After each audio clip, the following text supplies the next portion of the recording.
Committee to order. Let the minute taker please call the roll. I think you know we're doing public works. Yep. Okay. Now? Alderman Sorrentino, Alderman Messina, Alderman Catalano, Here. Alderman Jacob, Alderman Woods, Here. Alderman Roy Wesley, Here. Alderman Eugene Wesley. Here. Alderman Sismarski. Here. Okay, I declare a quorum. Next is approval of minutes of meeting October 22nd, 2015. Do I have a motion? So moved. Second. All in favor? Aye. Opposed?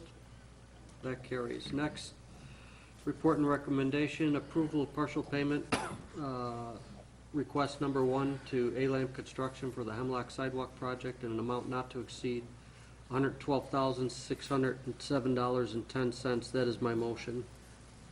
Do I have a second? Second. Roll call? Oh, question? Alderman Eugene Wesley. Do we have a punch list on that, or is there minor? At this time, we do not. I will get with Mr. Stone from Robinson next week, and I know he's been taking a little vacation, so we'll get with him and we'll get that final punch list. We'll get that to you as soon as we have it. Okay, any other questions? Roll call? Alderman Catalano, Yes. Alderman Woods, Yes. Alderman Roy Wesley, Yes. Alderman Eugene Wesley. Yes. Alderman Sismarski. Yes.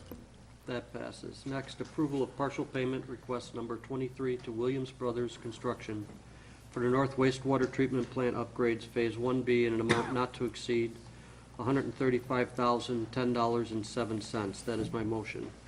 Do I have a second? Second. Questions? Roll call? Alderman Catalano, Yes. Alderman Woods, Yes. Alderman Roy Wesley, Yes. Alderman Eugene Wesley, Yes. Alderman Sismarski. Yes. That passes. Next, approval of partial payment request number 1 to Copenhaver Construction, Inc. for the Elizabeth Court Pond Project in an amount not to exceed $114,867.15. That is my motion. Second. Questions? Question. Punch list on that one? Mr. York? Yeah, the only thing that's left to do on there is the cleaning of the sewer pipe in between the two, and then there will be some landscaping punch list items that will be addressed in the spring. They're on the hook for a couple years' worth of maintenance with the sod and the plantings and such, so we'll deal with that in the spring when we can get a better idea of what's going on. Thank you. Did they lower that restrictor that needed to be lowered? That is still a problem area. So that'll be part of the cleaning? Okay. Yeah. Roll call? What, Oh, another question? is that part of this building, that restrictor? Yeah, the restrictor was installed. Correctly it or just, incorrect? It was installed correctly per the plan, but there's probably a slight modification that needs to be made to it to make it work properly.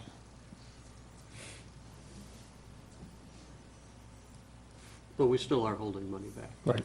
Yeah, there's currently, I believe there's for $39,000 that are left to pay within the final payment, and then they have the 2 years of worth of maintenance that they have to provide for So us. you're, may I have one more? Sure, go ahead. So when it was designed with a wrong restrictor or not designed the right direction, or what was the cause of the restrictor not to be?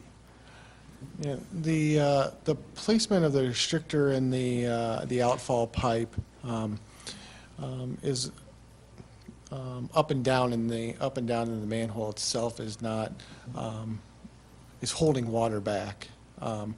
When it should hold water back during a large rainflow, right now there's still water in the pipe, so it just needs to be adjusted.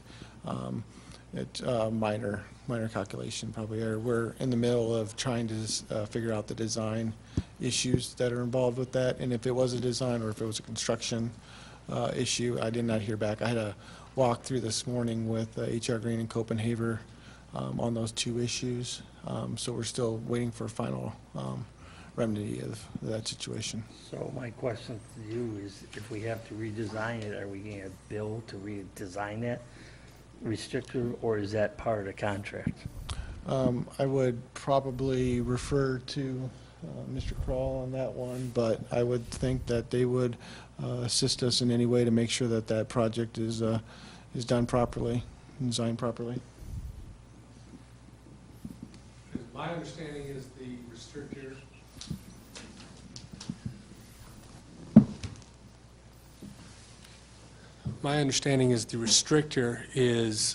was placed at the wrong elevation and has been adjusted. The sewer pipe, the contractor is claiming there's a hump in it. It's been cleaned.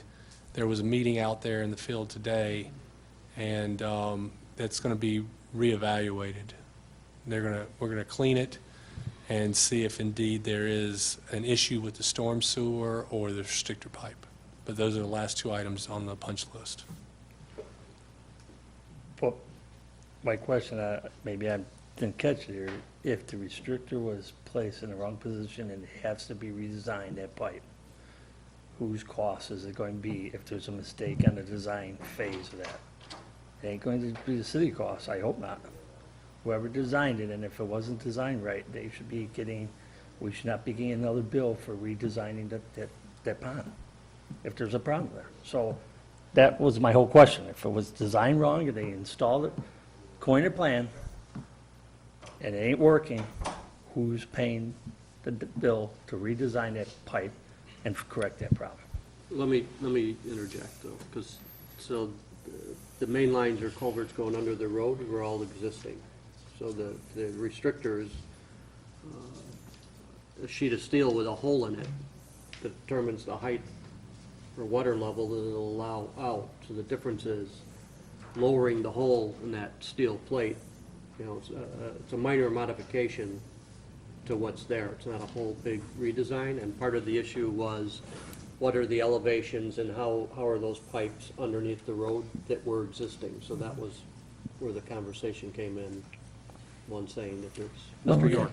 Yeah, and staff will be out early part of next week, probably looking at all those pipes, putting the cameras in them, make sure that if there are pipe issues, that we get those resolved. And then we have also purchased a new piece of equipment that will assist us in cleaning those stormwater pipes to make sure we get all the debris out of there and make sure we get a good idea of what's going on before we jump to any more conclusions. Okay.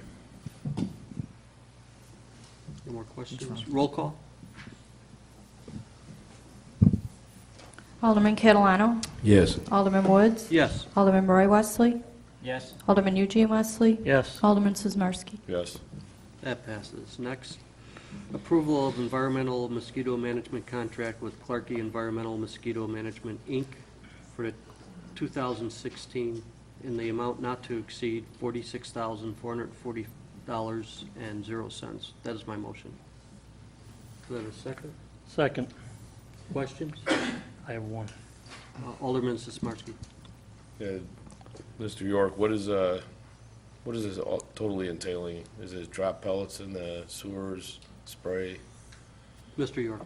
Yeah, it includes the dropping the pellets in the storm sewers, the citywide spraying, 6 citywide springs. In the past, we've only done our original contract for 3 citywide springs. It also includes 10 community event sprays for us, monitoring of some different catch basins for if West Nile virus and things like that. So it's a pretty comprehensive plan, similar to the ones that we've had in the past, except for the 6 citywide springs instead of only 3.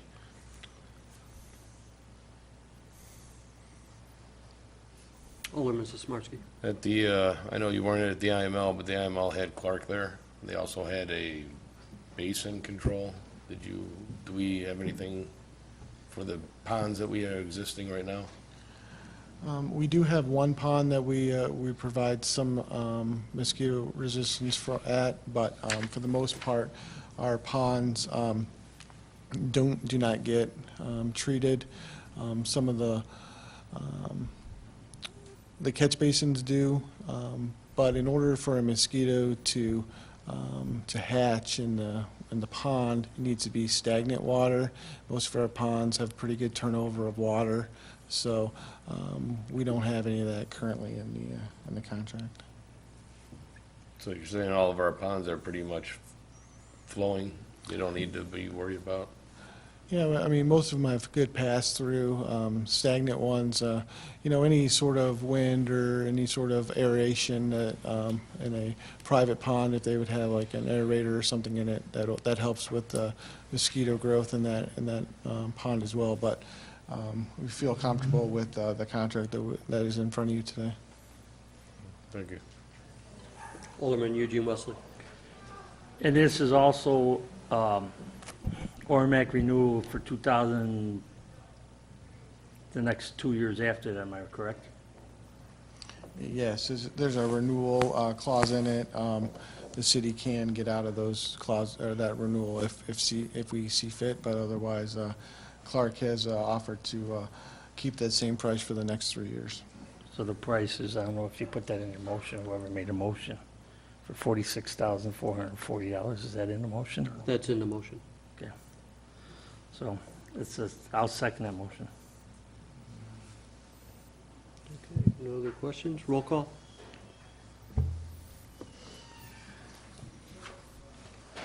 Alderman Catalano. Yes. Alderman Woods. Yes. Alderman Roy Wesley. Yes. Alderman Eugene Wesley. Yes. Alderman Sizmarsky. Yes. That passes. Next is approval of Wooddale Road Bridge railing enhancements in an amount not to exceed $18,825.00. Do I have a motion? So move. Second. Questions? Mr. Woods? I have a question. I call on myself. So, as we had discussed earlier about the different mechanisms, have you reflected on that a little more on, is it worth spending this $18,000? I get that the welded part, and we looked at the pictures and the rust, but then as a routine maintenance, we could go out there, with a wire brush every spring and a spray can and touch up 10 spots. So is it really beneficial from a maintenance standpoint and obviously the economic of adding the $18,825?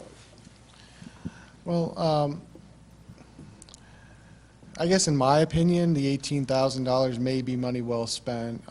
Going out and observing the Devon Avenue Bridge and noticing some of the rusting and stuff that has taken place out there, and we've got some pictures of those for people to see. So the difference really between the two formats is the tack welding versus the mechanical welding. And with the tack welding, what happens is the two pieces of materials, the rail itself and then the mesh, are painted, are welded together and then painted all at the same time.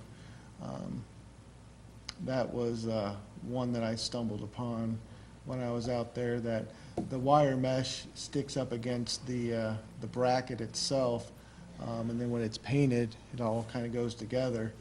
And then when there's some movement in the mesh, it pops apart and rust. For $18,000 and for the long-term benefits of making sure that this looks like it does on a yearly basis, I could see the benefit of it. I'm not 100% sold on it, so I guess that's why we brought it to you guys to make that decision.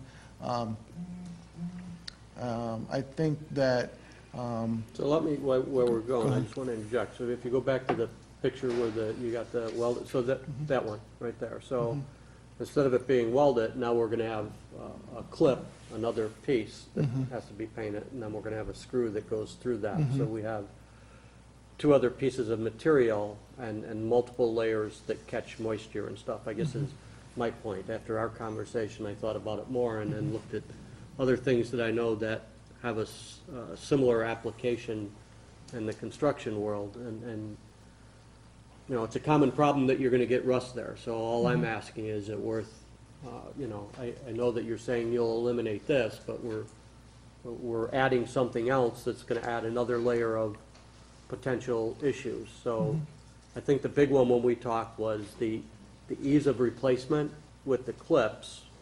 What was your, you know, argument that's what's making it a better system? Or Yeah, you I- still believe that to be, I guess I still believe that to be the case. If there was some sort of accident or there was some graffiti or something that would happen upon that railing, we could detach the mesh fence from the brackets itself, repaint it, and then reestablish. Or if we needed to get a new piece, we could get that and bring that in pre-painted. And it wouldn't take long to reestablish that fence up onto the wall instead of having it cut and ground and, you know, we re-welded on there is a little more time expense, plus the fact that that would have to be a contractor that would do that versus, you know, really, you know, adhering, you know, 50 screws per section, you know, it's something that Public Works could do. So, like I said before, I'm not 100% sold on it. I mean, either way is going to work. Either way will make work. I'm just thinking for the long-term benefit of the fence itself, and since we're going to be taking over some of this maintenance due to it being an enhancement, it may be something that we would like to do. Alderman Catalano. Can we do this in-house? Can we do This in-house ourselves? the reinstallation of them? We could do that in-house if it was just screws and impact drill, we could take care of that. I feel confident in that. If we had to re-weld this all together, I don't feel confident that we could do it and make it look nice. I feel that we could get it up there, but there's two different things.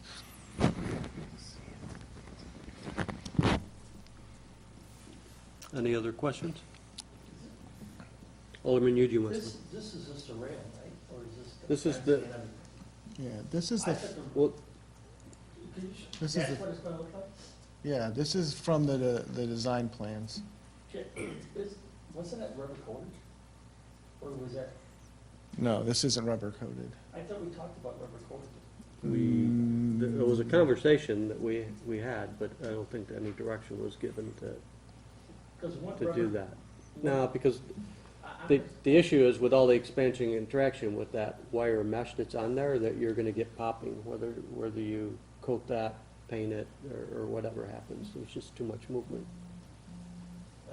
I'm not a pro, so I'm going to take your word on that. Yeah, no, it's, Because I know we talked about rubber coating there, in fact, it's maintenance costs. But that's not- Alderman Catalano. How about bids? We going to bring this out to bids or just? No, Just- this is just- part of the IDOT contract already. This is kind of an alternative that the bridge builder actually brought forward, and the manufacturer on this part of the bridge actually brought forward to the tollway and asked them for this. So this has already been bid out. Mr. Marquardt can speak to the specifics, but this was just kind of an alternative as the company was actually going through the design is good, and this is how we're actually going to put it together to make it look right, because the designer and the builder are not the same group of people. If I could speak to the comment about the rubber coating, there is some vinyl-coated access control fence on this contract, and that may be where you're thinking that had occurred, but that's installed differently. That's typical chain link fence that's vinyl-coated that's tied to the posts, not welded. So the tying connection works with vinyl. Vinyl coating and welding would not work. Okay. That's the reason for the difference. Any other questions? Roll call. Alderman Catalano, Yes. Alderman Woods, No. Alderman Roy Wesley, Yes. Alderman Eugene Wesley, No.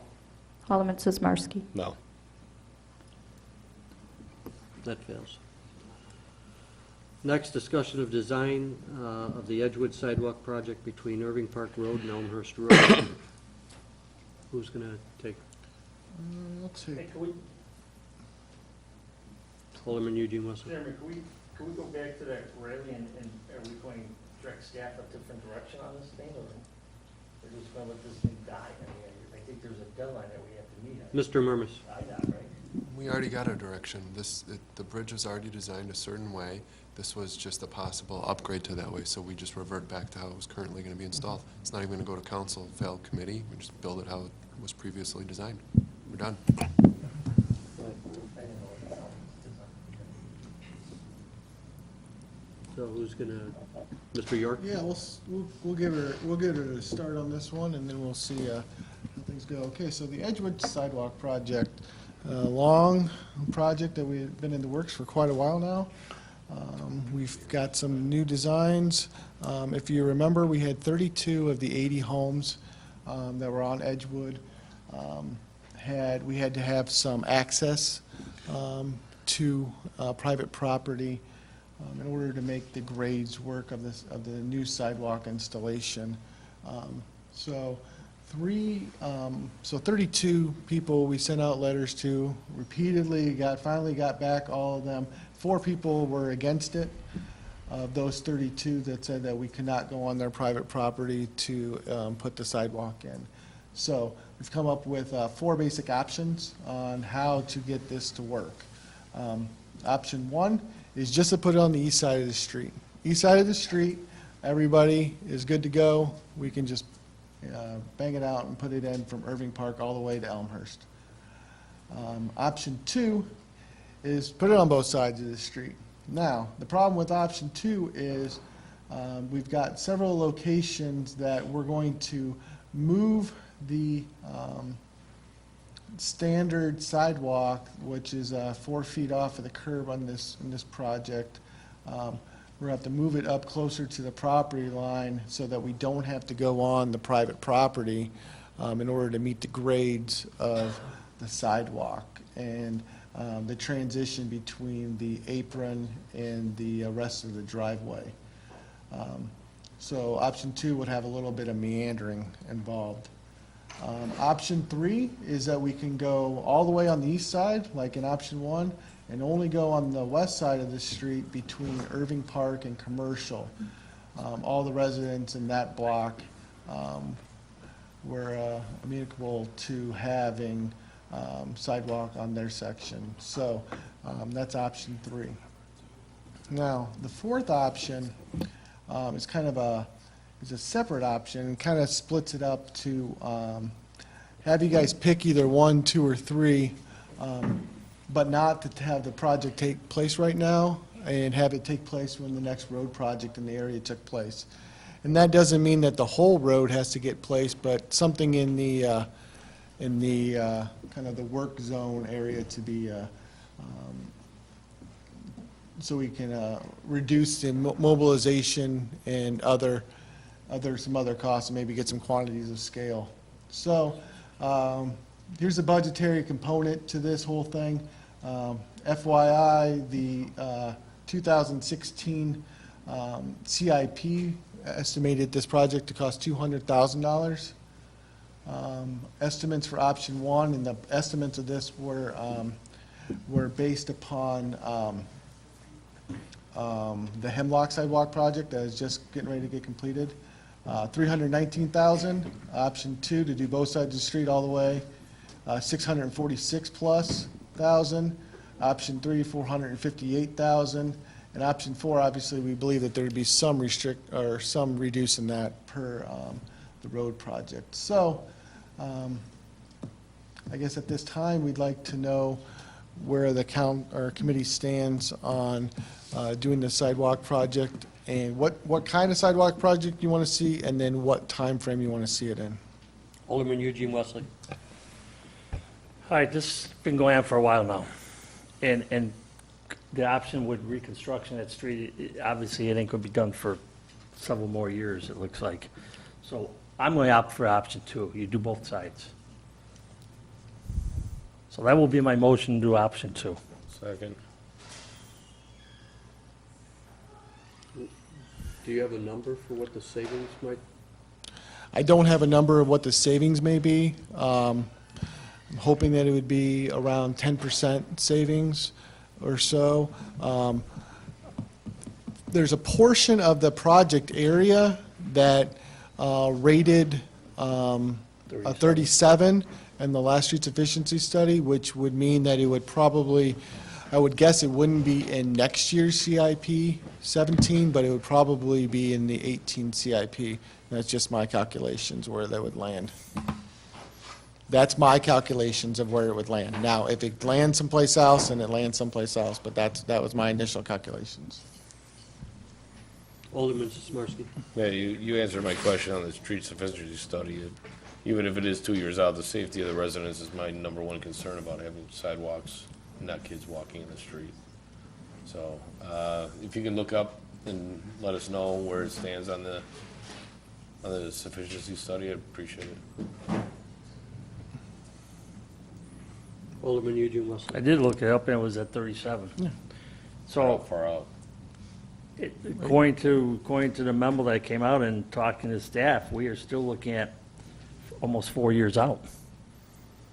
Because they got 2 streets up in Mr. Wood's wards that we have to finish that we budget for this year. And then we got that flooding issue up there that was supposed to go in there and that's going to be repaired. So I mean, probably 4 years out. Am I pretty close? Obviously, the CIP has I'll not ask been, the city manager. Am I pretty darn close? Mr. Murmas. If I say you're not close, will you get mad at me? That ain't the question? I don't know. I mean, in reality, I mean, I think we're going to have to evaluate as the CIP comes up, which projects are on our plate for next year and which are not. Even with choice 2, we're going to have to evaluate how that fits into the CIP because it's obviously over the original allocated amount. So no matter what, we're going to have a discussion. But I think within 4 years, within the 4 years, yeah, we would do the road. Within the 4 years, I don't know if it would be in the 4th year, though. Remember, we were going to reevaluate the streets since we got the new study, the CIP. So at this point in time, I can't give you a good answer. It's really more your own decision when you're going to do it. This is how much more than was budgeted? the budgeted amount was $200,000. The estimate for this is $646. Alderman Eugene Wesley. That's moving structures and everything, right? That's complete. Design engineer, Complete design. complete design and everything, because it's already designed, right? Yes. Well, that's, 646 is construction costs of the project. We assumed the initial construction of the project would be approximately $200,000.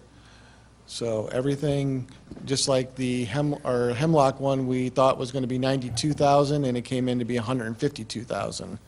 This one, we assumed it'd be about $200,000. It's quite a bit more. So just our estimates from using the numbers from Hemlock, which are good numbers because we just got it bidded in.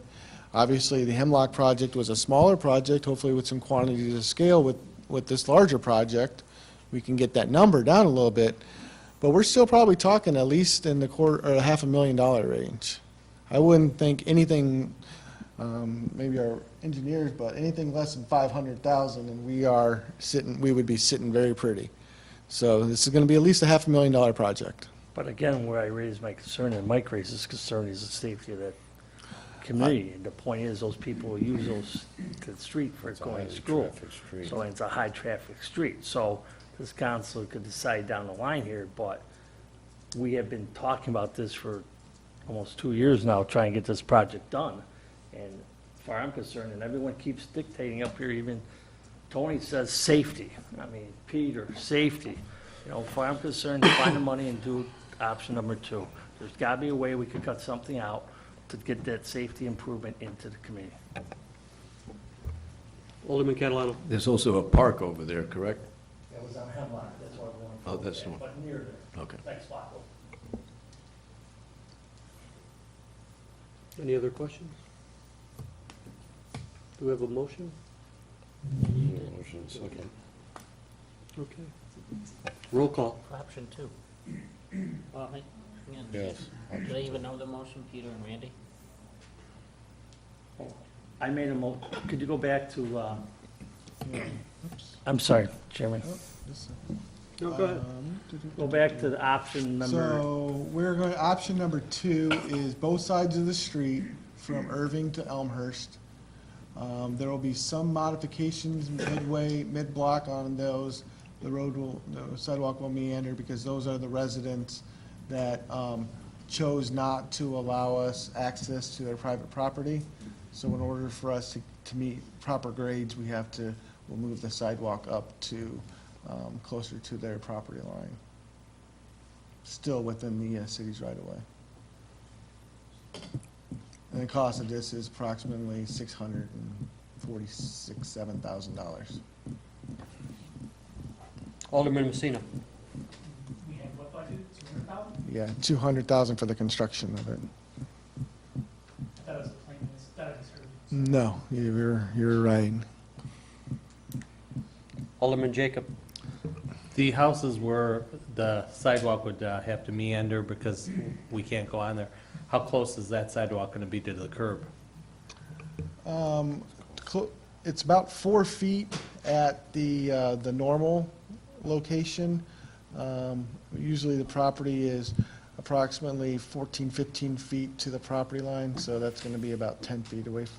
Going to start about between 9 and 10 feet away from the road-ish. Alderman Jacob.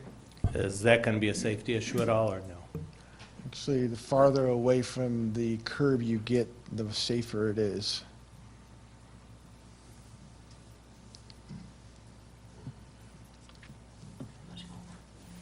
Okay. No more questions? Roll call? Alderman Messina. no, Alderman Catalano.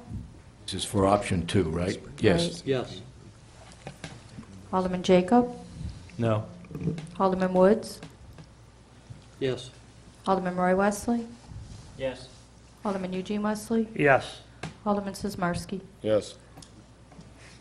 That passes. Next items to be considered at future meetings. We just got letter G. Sir. We did. Ward 3 flood. Yeah, discussion of, take it easy, Tom. Discussion of Ward 3 flooding issues.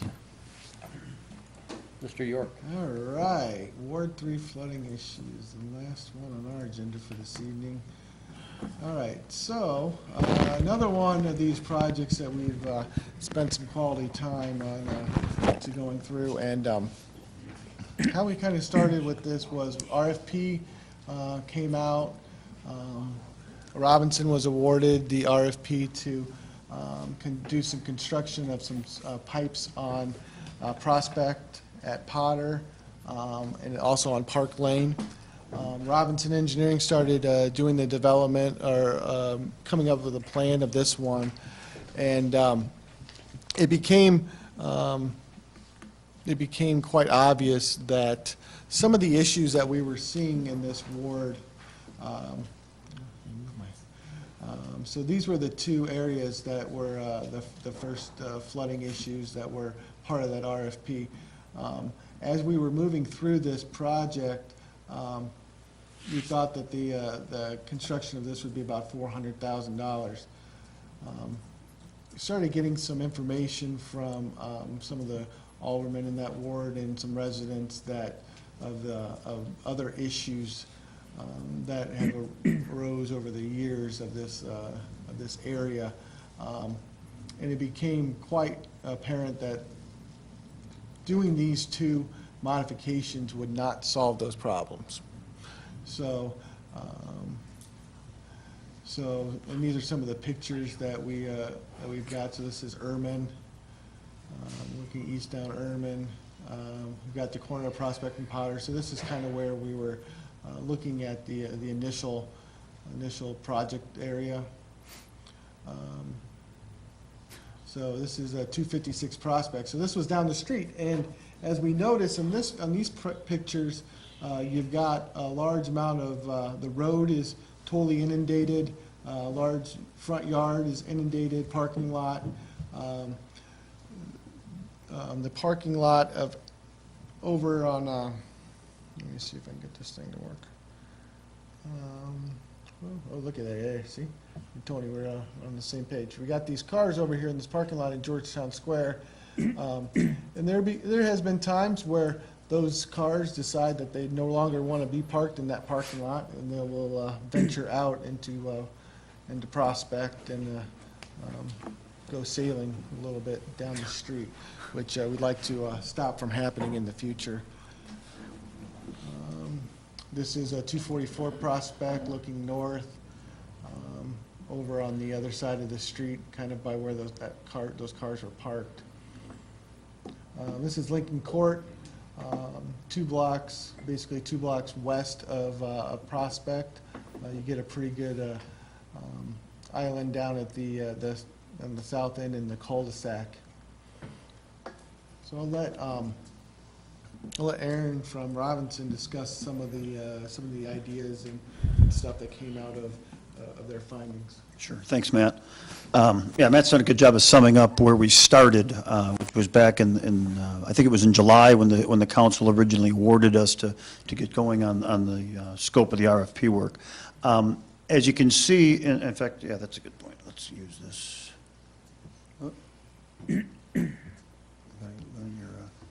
Where's your laser at? Oh, great, okay. Let's see, we've got...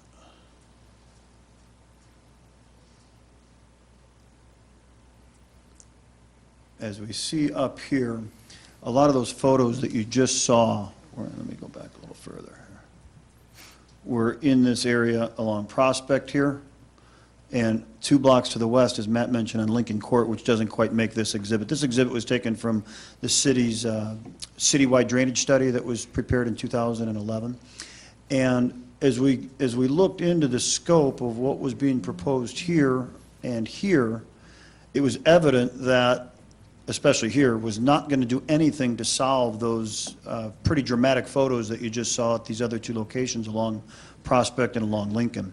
So what we initially decided to do is we went ahead and did additional topography in this area here along Prospect. We came about 600 feet north of Potter with the intent of, if it would work, the idea would be to try to extend another sewer here that would extend, to this proposed sewer upsizing that ultimately drains into an existing detention pond over here. Unfortunately, what we found was that due to the existing elevations of both these sewers and the water elevation, the invert elevation and the high water elevation of this pond, that a gravity sewer from this low area is not able to get over here. You couldn't do it without a lift station. And so it really isn't a feasible solution to solve Prospect here, right, with just that small sewer.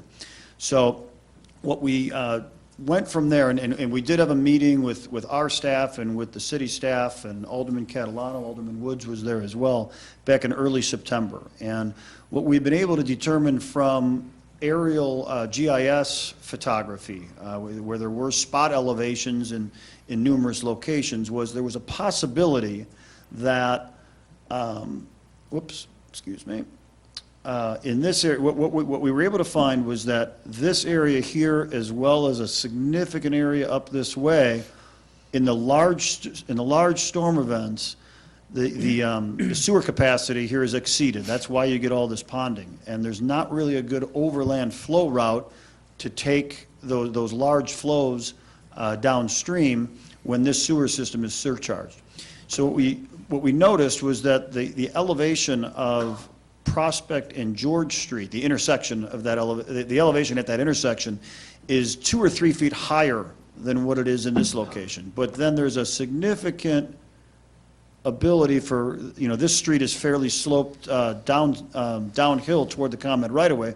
We thought that maybe if we could lower the intersection of this, lower the elevation of this intersection, it could potentially, reprofile these streets a little bit, that we might be able to solve both the Lincoln Avenue problem and the Prospect problem without, a ton of expense with big sewers and so forth. Unfortunately, you know, there's a lot of conflicts there. It's not only the elevation of this road that needed to come down. Existing driveways would, you know, we'd have to be really concerned about slopes of the driveways that would change by pretty dramatically right near this intersection, as well as, you know, we were very limited because at the end of the day, while this intersection drains toward this pond, but we can't get this thing, this one here drained, the hydraulic grade line from, you know, this entire area, ultimately in the large events, when even these sewers at the 10-year capacity are filled, ultimately overland, all of this comes to this point at Prospect and George. And the hydraulic grade line from this intersection down to this one is very, very small. There's less than a foot. And so in order to get enough flow through this intersection, the cross-section of the right-of-way just isn't going, it's just not going to work. I mean, I guess that's in a roundabout way. There was no way to convey all of that flow. And we were able to get a copy of the hydraulic model that was used in your 2011 study. And we went through different iterations trying to determine whether or not we could get anything that would work without a major 100-year conveyance sewer. And unfortunately, we're not able to do it. And to explain why that is, and I think those of you that live in this area, I know Alderman Catalano is very familiar with this area from living there for so long. I don't think any of these are a surprise for those residents that are dealing with this problem. You've got a very large tributary area that drains toward Prospect. There are undersized storm sewers. You know, a lot of these things were built decades ago, long before today's design standards. The subdivisions wouldn't be built this way today, for sure. And the biggest factor there is there's no stormwater detention anywhere. You know, citywide ordinance, county ordinance would never allow that, and that's been true for a quarter century. Unfortunately, it wasn't true back when all this was built. And there's also no overland flow route.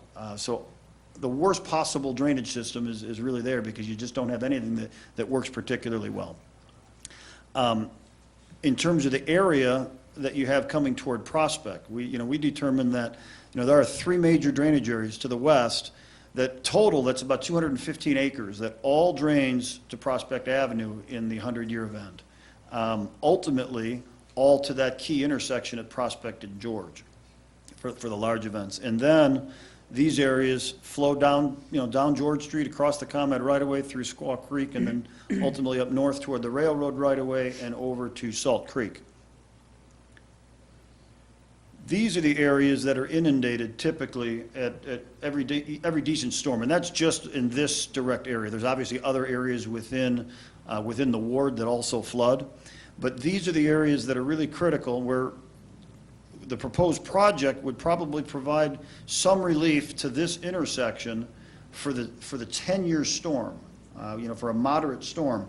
But for larger storms, it's still not going to solve it. This area would still flood, because ultimately this water is trying to get overland over this point right here, which is really where the key intersection is, or the key overland point is, in order to then get out toward the ComEd right-of-way.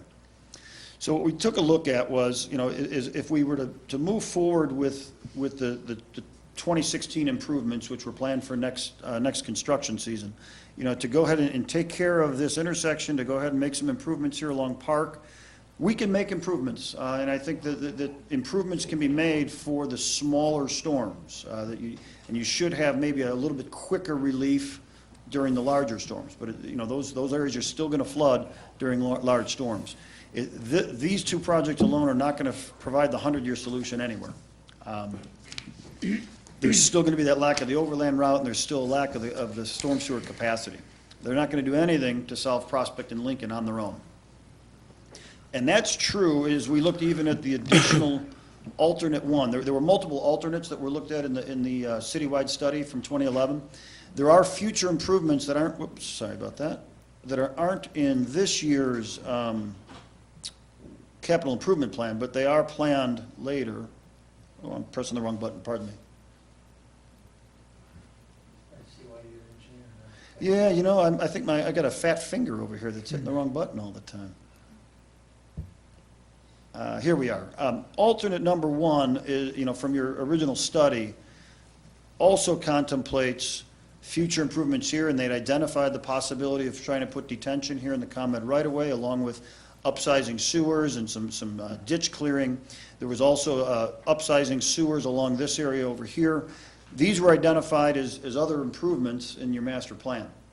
Unfortunately, even, and the computerized model demonstrates that even in the future, if these were done, it's not going to solve these two issues. Somehow, these were not identified in the original study. They looked at a second alternate, which involved different modifications to the downstream area over here that didn't have the detention, but nonetheless, we still don't have conveyance to this area right over here.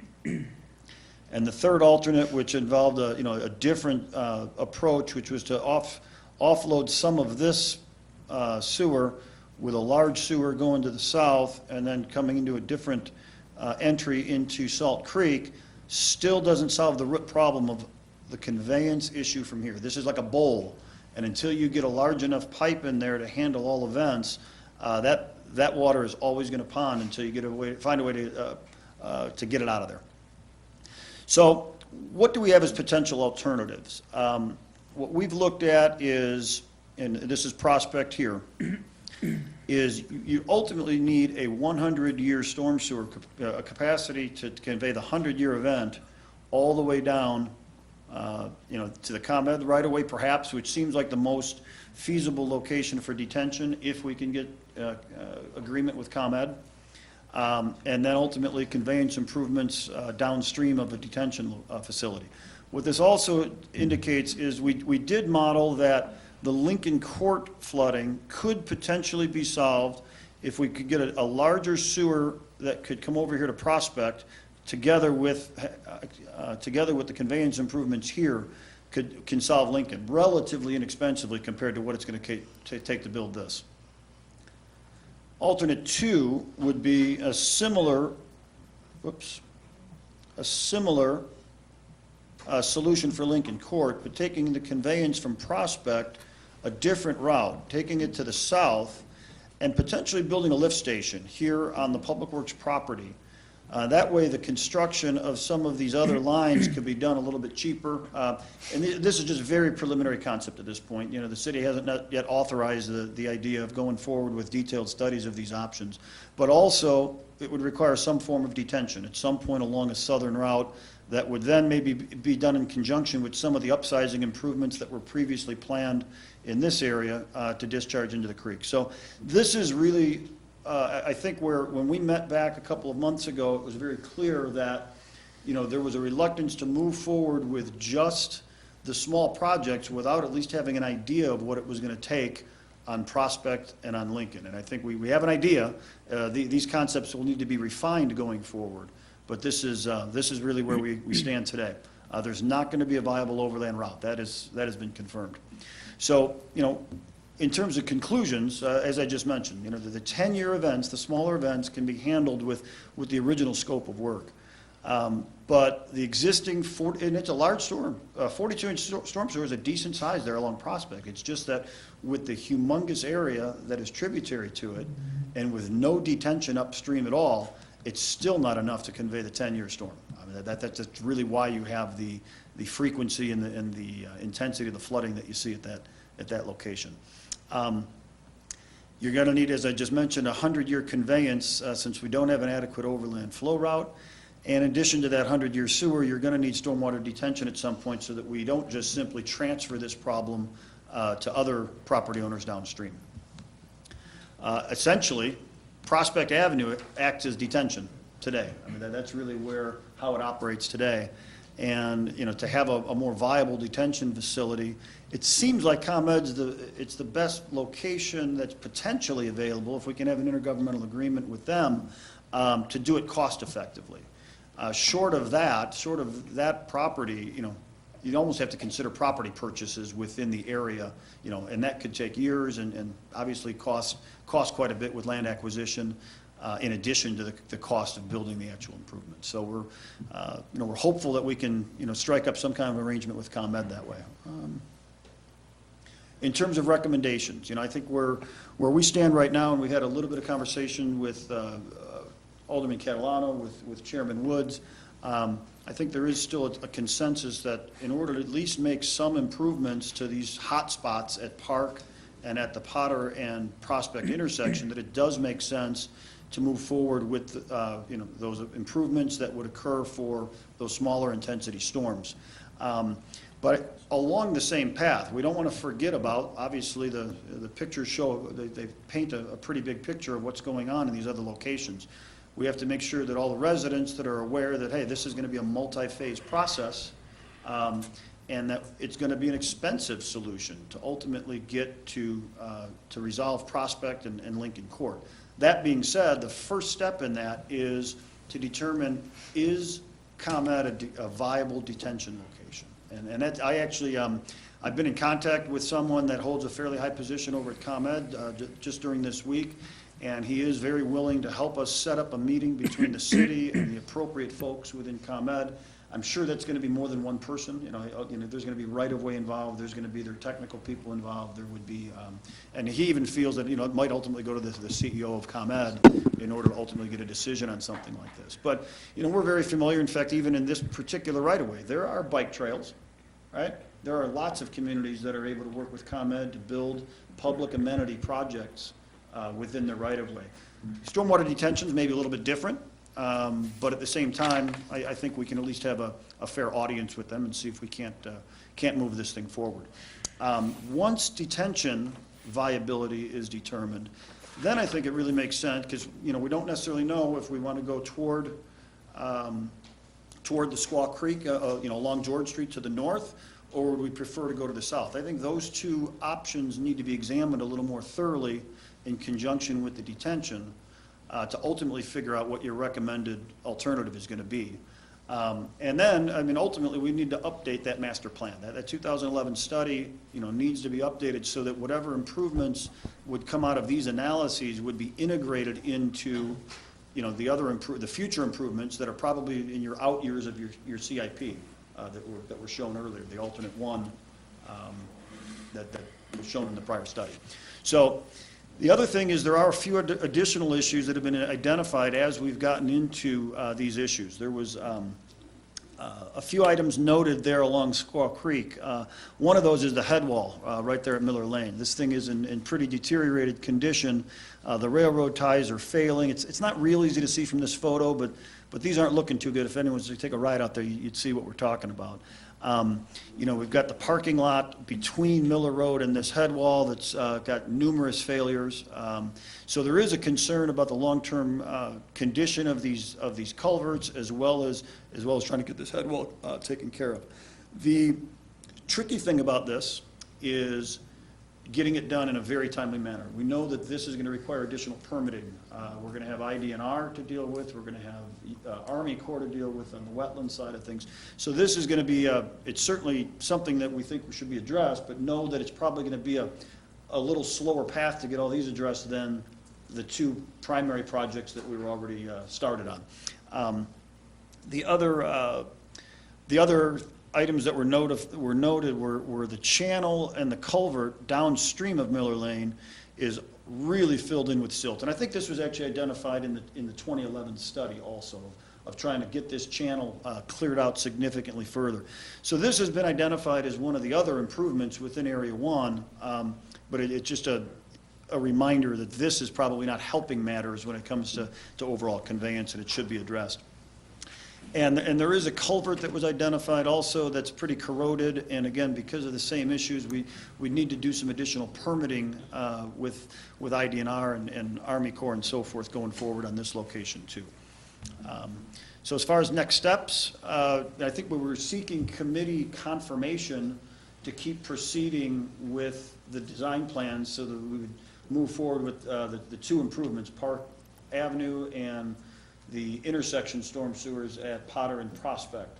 That we can probably, if the committee agrees, we would continue to move forward to get those things out to bid, shortly after the first of the year. Yeah.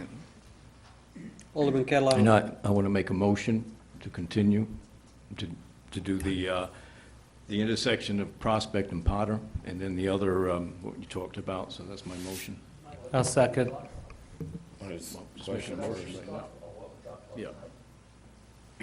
Yes. Alderman Sismarski. Yeah, it's for you, just two-part question. Is there an opportunity for like a lift station or something to pump the water from Prospect to the east to get it out of there? Yeah, that was actually alternate 2 that we had shown earlier. I don't know if I saw a lift station or a power pump or. Yeah, we identified a lift station here on Public Works property, only because the property is already owned. But again, this option would take quite a bit of examination. You know, maybe there would be a way to, you know, construct it here and have all this be force main instead of large diameter gravity sewer. But it's an option that, you know, without any property over there right now, it's not real easy to construct a lift station, because you're gonna need you'd also need a decent-sized generator and things like that, too. Well, the second part have you seen much of ComEd giving up their land versus water and electricity that don't mix, putting Well, I have I no mean, that's doubt that there would need to be certain buffers kept from their towers and so forth. And it may even be that even if they were willing to work with us, it might need to be underground detention, which is, it's more expensive, but you could put underground detention in pipes or in a vault of some sort that would maybe solve the problem, too. if that's your, sorry. Alderman Sismarski. If that's the route you're gonna take, I would rather see you take up all that section, go to ComEd and ask for all of their underground, make that all underground detention if you could. Mr. York. Yeah, that was something that we've discussed.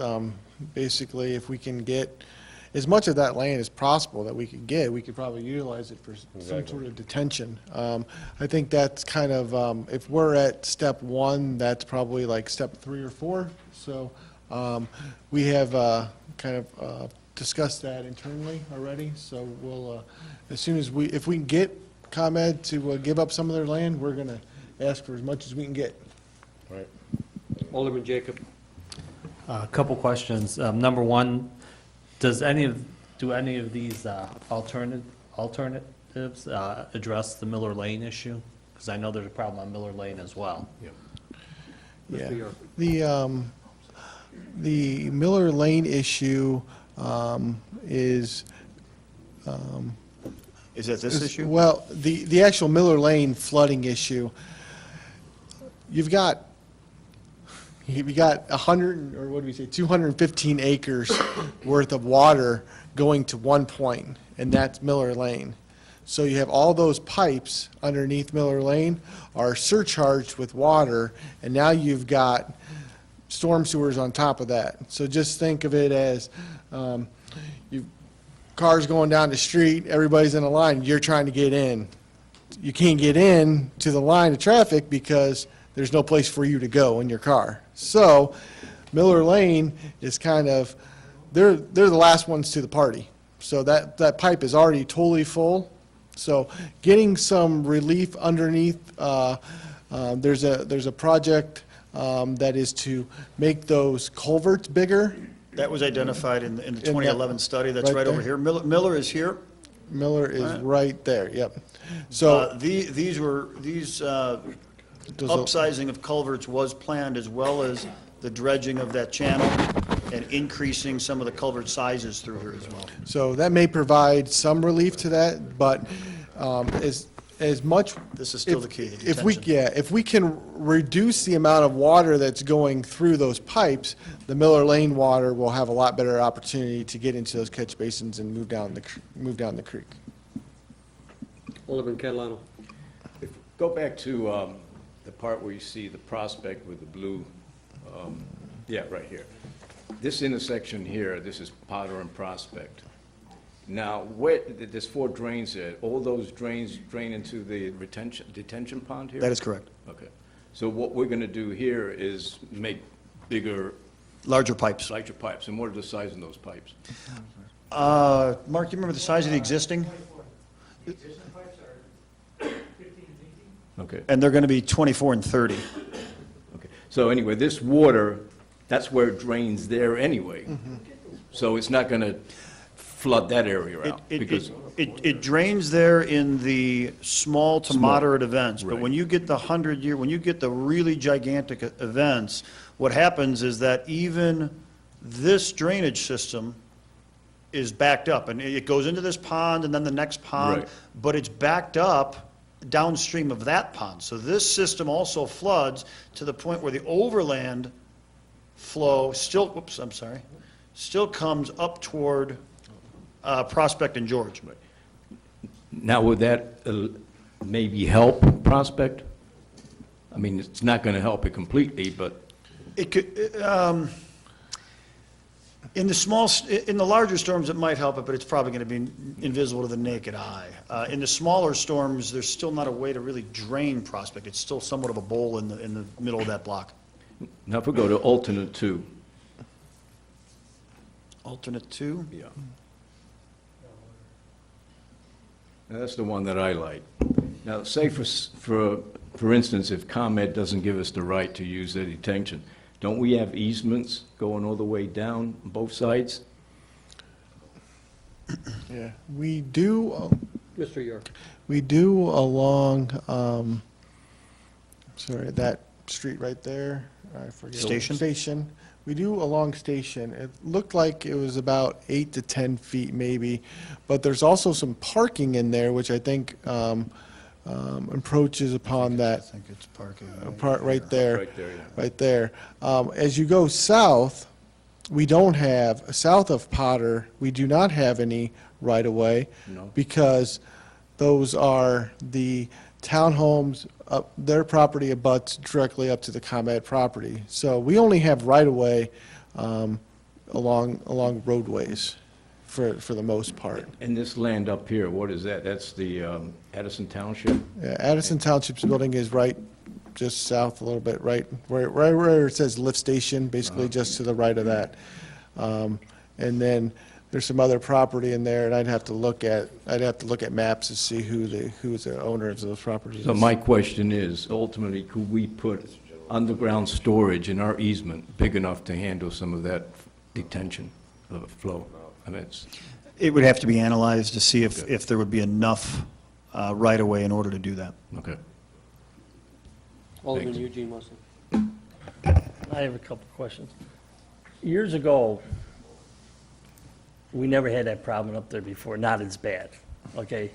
Ever since they built that subdivision of the townhouses there, there had been a problem that was designed wrong when they built that whole subdivision of the townhouses down by you?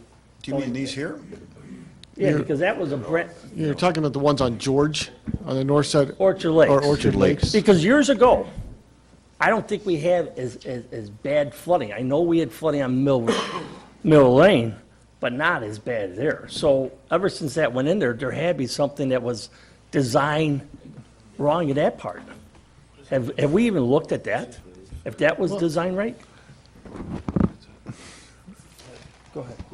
Mr. York. I guess the question is, before the Orchard Lakes, what was there before? I'm going to guess it was probably grass, some sort of Open field. Yeah. Okay, so, I mean, you take a look at this subdivision, this whole area north of the ComEd, north and east, west of the ComEd easement. If you look at any other block of subdivision that would be built, that same size, you would probably have not the 2 ponds at Orchard Lakes, but you would probably have additional 4, 5, 6, 7 different ponds. If you notice that, you don't have any retention. The problem is, everything's grown up, everything's built on, and now you don't have any retention. So the field, that even though it wasn't a pond, it was still acting as retention. So maybe, What we have to remember also, actually, is that what you're talking about is right in here, right? This is actually, this area doesn't drain to Prospect. This area drains this way here. So the detention facilities that are put in there were put to not cause further adverse impacts down here. This area here has no detention, this area has none, this area has none. In the large events, all 3 of them ultimately end up right in here. So, to answer your question, I don't want to speak because I don't really know about how the thing was designed, but at the same time, I don't think this area, either before or after, has an impact. yeah, may I do a follow-up? Sure, one. My other question, well, I got 2, so I'll take 2. My other question is, before we go forward with this, and I agree, we got to do something up there. That is terrible up there. But we also go back to those pipes, which you already said it's going to take time to get the permits for that. So we move forward with this project now. I think part of that motion should be that we proceed in trying to get the permits. Could you go back to those? The Miller, By off of the Miller? creek, Miller Lane. Yeah, both of them. Because you already said we got to go through Corps engineer and all that. That's going to take some time to do, no doubt about it.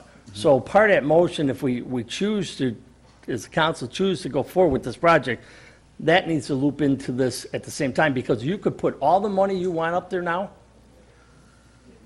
but if this fails, we're going to be back here from square one, going through the hoops and trying to get the clearance and all that. So do it all together, do the study and also apply for the permits, because we're going to do forward with this project.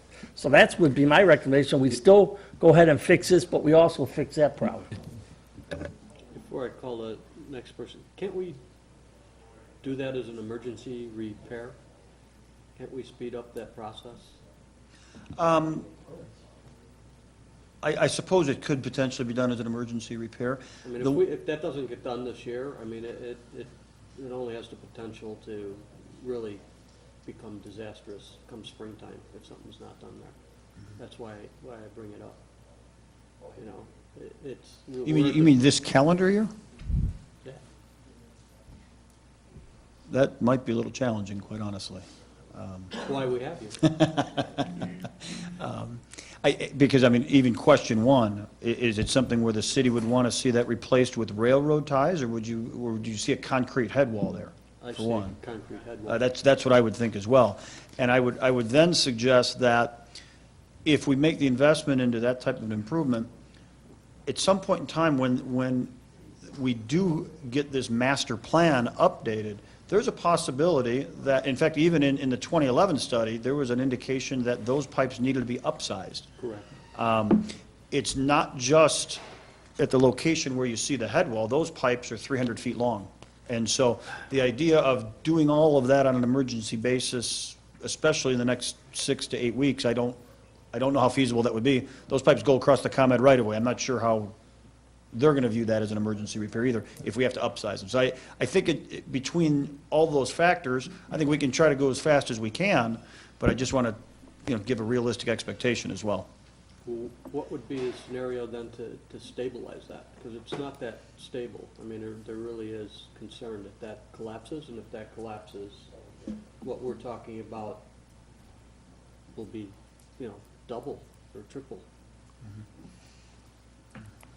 Well, I think maybe it's best I know that we had a couple of us that did go out there. Maybe it's best we grab a contractor or two and see if they've got some quick fix solutions that would at least, alleviate the concern of an imminent collapse. Okay. Alderman Jacob was next. Two questions. On alternate number 2, if you did that, we'd be getting some right away from ComEd. Wouldn't that alleviate some of the Miller Lane problem? Because that's right, the ComEd runs right along Miller Lane. It would. It would take a lot of the flow a different direction, so that is true. That wouldn't solve necessarily the structural issues with the head wall, but it would alleviate some of the flood elevation there, yes. Okay. One more. Second question, Squaw Creek, where does that water go eventually? Down the trail. That water goes, Sorry. Mr. York. the water goes past, between the old Napa and the TCF Bank, crosses Irving Park, and then it doesn't go into that pond, it goes around that pond, and then drops into the railroad right away back behind Maher. Alderman Catalano. The residents have been suffering there for 30 years, maybe even longer. So my motion is to continue with the Prospect and Potter. We've got permit issues, we're going to get the permit issues, but we're going to start this project next year, and I don't want to hear about it. I'm sorry. And the other issue is this. The city did a lousy job back then in the 60s whenever they did the subdivision, because there's a few residents that are living on a duck pond because they backfilled it on Prospect. There used to be a duck pond there. So how can the city make them backfill a duck pond? Where's that water going to go? That's why we have these problems. And so we're going to get this project done. This is a stepping stone to take care of the whole Third Ward. I'm sorry. Thank you. First, nobody was pushing off the project, so you don't have to get too excited. Well- It's a separate project with a different permit Okay. issue. Well, So yours is, I'm very passionate about it, I'm sorry. I could hardly tell. I'm very passionate about this. Alderman Eugene Wesley. You're right. Tony, I did make the statement, I said go forward with that project, but I also said part of that project, start having them get the engineering part done for the permits. Because I'll tell you one thing, you put all that money in there and that collapse, you're gonna have all that water pushed back anyways. I agree with And that was what I was agreeing to. Okay. I'm in favor of doing this project, but we also got to start the permit process for that other problem. So we have a motion and Oh, one question. Alderman Sismarski. I'd like to see push towards that other picture you had there, the ComEd property east to the west. Where you gotta go back to the proposal. Next one, alternative two. Yeah, that one. Down on the east to west, is that not all ComEd property also? Below that, to the left? To the left. Yes, it is. To the west. If you could talk to them, maybe we can just use all of their, I mean, obviously ComEd doesn't have any power lines running under there or fiber optics or, we It's- don't it's- have anything going under there, so it'd be. It easy is to- interesting you mentioned that, because one of the things, when we talked about, we had this 215 acres, and there's this drainage area that's over here, and we were talking about, maybe there's a possibility, if we could get detention in here too, maybe you could offload some of this area with a different, there's multiple solution possibilities that would need to be studied with, we thought these were the two most viable options to solve the immediate concern at Prospect. Well, underground keeps green space too, so. Very true. Mr. York. Okay, so I'd like to kind of throw this out here and see if this will work for everybody. Move ahead with Potter and Prospect and Park right now on this motion. Robinson Engineering is in an RFP right now to utilize their services for that portion. They don't have we don't have a contract with them for the head wall, for the creek, any of that stuff, to go get the permits and stuff. So I'd like to work with Robinson to get us a proposal to bring back at our next committee meeting on the 10th of December to formalize that process, and then right first of the year, they can get the ball rolling on permits and as such on that one. So it's maybe not muddy the water so much tonight, just move forward with the Prospect, Potter, and Park project, and then we'll bring back Miller next time, and we'll get that going. Alderman Roy Wesley. Can't you give us a ballpark figure of a not to exceed amount right now? Yeah, honestly, I think it'd be best if we definitely had a scope. For example, do we want this scope to also include, meetings with ComEd to work out this detention issue? Do we want to update the master plan? If it's the whole kit and caboodle, I honestly would have to, I'd really have to take a look at it. Do we have how much time do you need? Well, I'm sure we can get an answer, ballpark figure to Matt by next week. Do we have a council meeting next week? Could we bring this right to council? Mr. York. Well, if I don't have it by tomorrow at noon or Tuesday at 5 for an emergency redo of the agenda, that won't happen. But I do think that if we got started on it by the middle of December and get them moving forward in that, and get flying in it in 1st of January, we should be. There's a reason why I'm looking at this, is because if we do this now, during the holidays, they could still work on this and move this forward a lot faster. Versus Robertson just having party after party, I don't know. Yeah, no, I mean, I guess if that's the case, maybe we bring it forward to the council directly at that first meeting in December. I just don't think that we can get enough information, Robinson, give them the proper time. I don't want them to give us a number that ultimately is too low or too high. I want them to give us a good number so we can.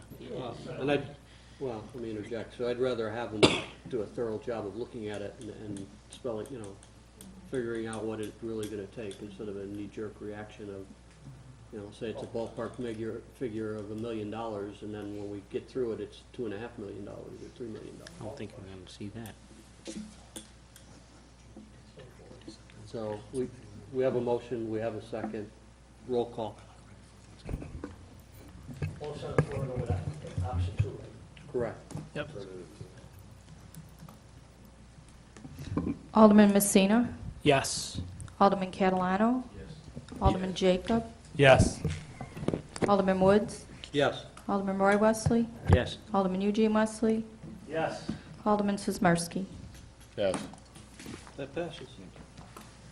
Next items to be considered at future meetings, Lincoln Court streetlights, December 10th, street light policy, December 10th, and self-treatment plant feasibility study to be determined. Alderman Eugene Wesley. I have a follow-up on a meeting that we had. What about the renaming of, or honoring the street for Jerry Greer? And also, I would like to do something for Joe Batiste from the VFW. Could you give me? Mr. Murman. We were, police department's been in contact with former Mayor Greer's family, and we were trying to coordinate a date that they can come to the council meeting. We just found out today that they can come to next week's meeting. We have the sign already, so we'll be doing something at next week's council meeting. And then as far as Joe Batiste, we can talk after. Okay, thank you. Mr. Roy Wesley. Yes. So, we come to the council meeting, we do it here. I take it you're gonna set up a date to do it, unveiling at the street sign or whatever. Kinda like what they do Mr. downtown, I Murmas. don't know. We can do whatever you like, yeah, we can do that. We just thought we'd have the sign to present it at the meeting, show everybody there's a nice resolution plaque, and then as far as in the field, we can set something up down the road. Okay. Alderman Messina. While we're on the topic of signs, I know we've brought up a few times that sister cities would like to have an honorary sign for our sister city, which is Cefalù. So I'd like to have that discussion with you guys and eventually get that flag that we brought in on a flag stand so that we could have it in council. We can have that discussion. Anything else? I'll make a motion to adjourn. Second. All in favor? Aye. Opposed? We're adjourned. I'd like to call the order of Planning and Zoning and Building Committee. Please take note that the same council members are present.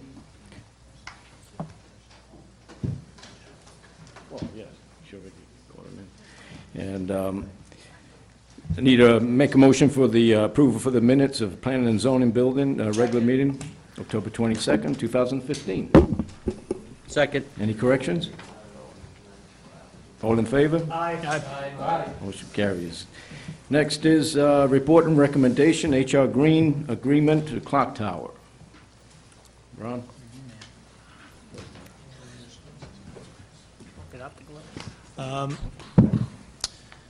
Yes, Chairman, this is just bringing back an agreement with H.R. Green. I know there's been some history with this project. Obviously, there's a transition. I know we've discussed this at a prior meeting, transition from the design of the clock tower to the actual securing of the federal funds. That's what this contract is with H.R. Green. They've been working with us to date, and that's the contract that you have in front of us. Doesn't bind us into anything in terms of the construction of the clock tower. It's just really securing their time to assist us working with IDOT to secure the federal funds. Thank you. Any questions? Is there a motion on the floor? Not yet? Go ahead, Alderman Roy Wesley. So we're still we're trying to secure what? How much money in federal funds? Which the federal government doesn't have any money, which we're going to spend on a clock tower. Mr. Murmas? The grant amount is $490,000, and we can't use the $490,000 just on a whim. IDOT has a set criteria that has to be followed. Euler does the design, but it still has to be fit into IDOT requirements and go through phase 1, phase 2 engineering, and Euler doesn't do that. We have H.R. Green to do phase 1 and phase 2 engineering with IDOT to make sure We already have the 490, but we can't utilize it unless we jump through the hoops, correct, Ron? Circus is. That's correct. Go ahead. Oh, go ahead. That's correct. It's, the $490,000 was money that Representative Roscom had gotten the city back in 2009. And to be able to utilize it, you have to go through the federal processes, which includes Phase 1 and Phase 2 engineering. That would be what we would be doing. Alderman Messina? So we've had the money approved since 2009, and here we are 6 years later, and we're just coming about it now to get that money and secure that money? I guess I'm not following. Go ahead, Mr. Murmas. There was a long and convoluted history with the whole safety improvement project, even before you started, with switching options, switching alternatives, switching funding mechanisms, up until the finance workshop we had when you were on the council, where we discussed this and different uses for the money. And at this current point in time, it was down to, we could use it for the water main, or we could use it for the clock tower, since that's part of the intersection study. But, I mean, you'd have to go back, like Ron said, to 2009, with all the different switching around of options to, I mean, this has been in flux even before 2009 with different options, so.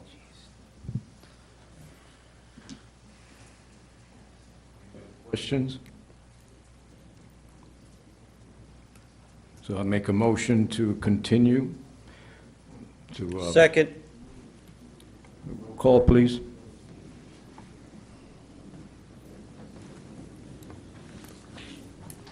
Alderman Messina. No. Alderman Catalano. Yes. Alderman Jacob. Yes. Alderman Woods. Yes. Alderman Roy Wesley. Yes. Alderman Eugene Wesley. Yes. Alderman Sizmarsky. Yes. That passes. Go ahead. So what's the next step after you're done? We're going to get the final price on this clock tower now, right? Euler is responsible for doing your clock tower design, and will do the engineer's cost estimate. When that piece is completed, we're going to take, had Euler done this project, had the city gone and used their own money and bid this project, Euler would have tried to put this out there as a lump sum. What we're having to do is take the components of the project and turn them into cost items that IDOT recognizes, that the federal government recognizes, so the federal government can track the usage of this dollars. So, I'm not sure if I'm answering your question there. So when do I get this final number? Because I'm still going to be shocked. I think I'm going to be shocked. Mr. Murmas? He's alluding to the final bid price. We won't have the final bid price until we go through these hoops to bid the project out. Then we'll get the final bid price like we did for the safety improvements, and then at that point, just as we did with the safety improvements, you can say, you know what, I don't want to do it, or you know what, let's do it. Okay, so one more question. Alderman Messina? What's the update on the corporate sponsors that I thought we had to pick up the difference? Any luck? Go ahead. Yeah, to answer your question, the update is unfortunately, there's no real update. What we're trying to do is secure this. I know that's a big portion of the plan. I know there's a lot of interested parties in this. I don't mean to be flippant or anything. But what we're trying to do is secure that federal funding by putting in the format for IDOT. That's a key element to this project. I know it's a key element to the plan, and we will be revisiting that sometime soon. Go ahead.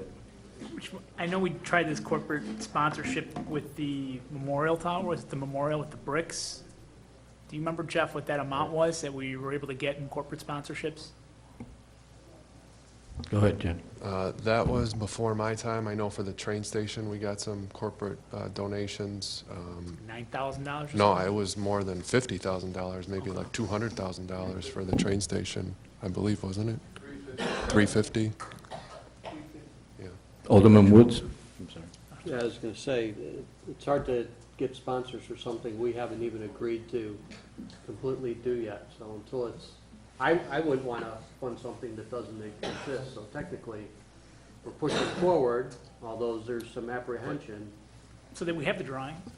Go ahead. We have the drawings, we have the 80% drawings. I mean, if I'm a corporate sponsor, what do I care what the cost is? I mean, I see the drawings. If I'm gonna invest, I'm gonna invest. But we haven't agreed.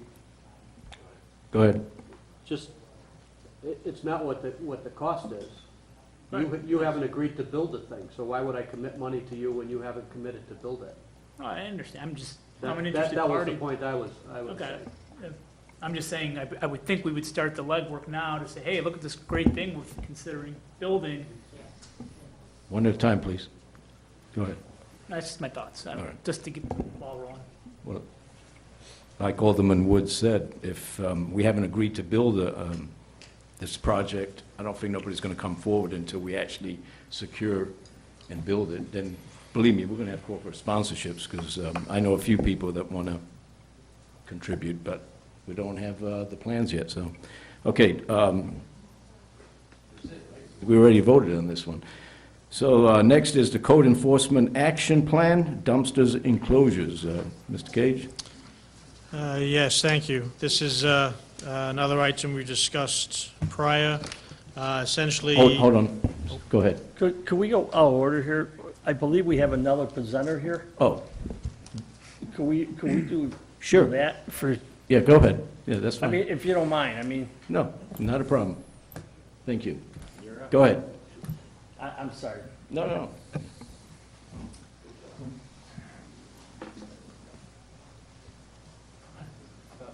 you have the content, or do you want just to dive into it? Okay. Thank you. Good evening. I'm Lisa McKay. I'm Vice President of a division called Community ID for the Buxton Company, and I was asked to give you kind of a broad overview. I met with two of your aldermen at the Illinois Municipal League recently. We were a keynote featured speaker there. So I'm going to only spend about 15 minutes of your time telling you about our services. Essentially, we work with about 700 communities across the nation to help them mainly increase their sales tax base, improve their amenities, retain their existing businesses. And a little background about us, I've been with the company 10 years.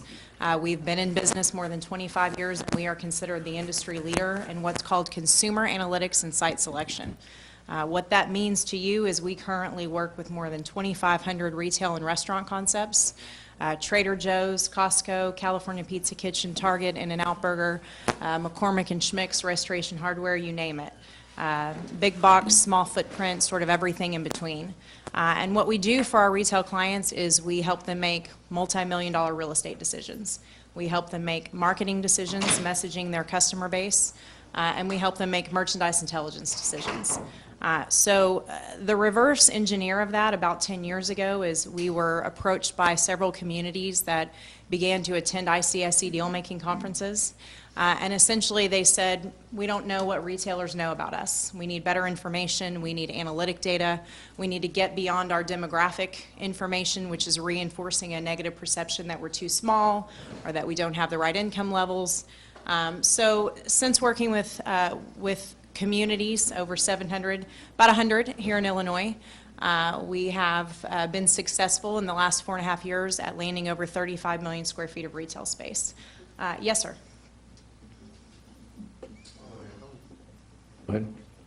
So, I want to make sure I understand before, you're kind of like a broker? Sort of. We're more like a dating service. A what? We're the leading analytics firm. Yeah. We don't broker deals on your behalf. We don't get a commission structure off of that. What we do is we provide the tools that you need to be proactive, and we bridge the gap between you and the retail concept. Okay, I think you need to talk to Peter down there. Yes, sir. Go ahead with your presentation. Sure. So this is just a sampling of some of our 100 client cities here in Illinois.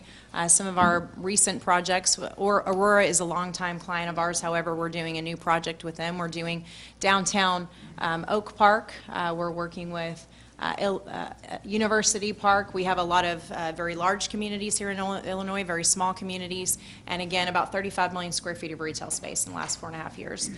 What that equates to for you is about $6 billion in increased annual sales tax. So that is our success ratio here in Illinois.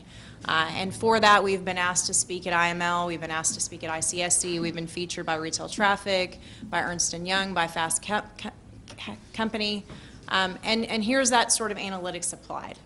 So a lot of people don't know we're also in the healthcare space. Healthcare and retail are becoming very synergistic. They use a lot of the same data sources to make location decisions. They look at payer mix, company medical plan versus Medicaid. They look at aging populations. They look at known presence of children, but they will share shopping centers. So a lot of emergency care facilities are going into shopping centers today. We've done city service projects, library, fire authority projects. We've done a lot of planning, and also we've done a lot of visitor projects recently. We are the only company in the world that has exclusive transactional level rights to Visa. So because of that, we're able to capture about 60% of your credit card swipes. We're able to trace that back to your address level. So we can say, this person swiped a Visa card in this market, they spent this amount of money, they spent it in this retail category, and here's how we quantify that as a potential visitor back to a retailer. So it's a very granular level of information, and really it empowers you with answers. Who your citizens are, what your daytime population looks like, but we look at that from a consumer standpoint. We look at where those people are, we look at what they require, and we look at how their needs change over time. So that, again, you can be proactive, and so that you have the ability to quantify to, say, a Trader Joe's, that this is the right market for them, and really answer that question of so what. You know, my mayor would really love to see a Trader Joe's in our market is not going to compel them to take a look. Retaining your businesses, that's one of the main functions in Oak Park, is they not only want to grow their communities smartly, but they also have a lot of unique businesses that they want to take care of and provide the same level of intelligence that Target uses to make their decisions, marketing and merchandising. So again, it's beyond the limitations of demographic information. Your demographics as a consumer tells me virtually nothing about whether or not you're going to shop in my store or dine in my restaurant. So retailers do look at this information, but most importantly, they look at what's called psychographic data. Psychographics is your lifestyle, your media habit, your purchasing behavior characteristics. Knowingly or not, we're constantly giving away information about ourselves as consumers. Buxton is the largest purchaser of consumer spending habits in the nation. So not only do we have exclusive rights to Visa, and we're the only company in the world that has that transactional level data, we also have Amex data. We capture reward card data. We're Experian's Western partner, so we're looking at your Equifax file by household. So we're not just looking at your income. We're looking at your expendable income, your financial stress indicators, what you actually spend beyond sort of a survey, if you will, and really looking to quantify the dollar amount that you're worth back to a business. Yes, sir. It's very big brother, I know. Go ahead, Mr. Sure. This is my world, right? So okay, good. The analytics space, so a couple things. You talk about structure. You work with structured data, right? So Excel spreadsheets, guys, okay? Unstructured. I know a very, very important part of what we do is we need to figure out the unstructured part, right? So people fill out surveys, people write narratives about where they've visited, et cetera. Does your service analyze any of the unstructured data? One. Sure. Yes, it does. So we have Simmons data, we have Axiom, we look to Claritas, we look to Visa. So the American survey is part of that. So that's kind of that unstructured piece. On the structured piece, we're more oriented toward what you actually do, not necessarily the narrative or the creative. That's kind of your ad agency's job. But we are kind of that viability, market viability for you. So, we'll market viability. Sure. If you don't mind. Social media analytics. That's a big part of what we drive restaurants today. Sure. Decisions, do you do that as well? Yes, we do. And Google is a partner of ours. We track pay-per-clicks, we track social media. All of that is part of that lifestyle characteristic that we look at. So your media habit, your lifestyle characteristic, and then your actual purchasing behavior.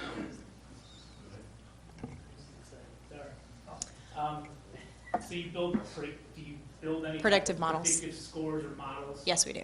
Great. Are there confidence scores that we would get? Yeah, and I'll walk you through what we call a site score in just a moment. Thank you. Ultimate Jacob.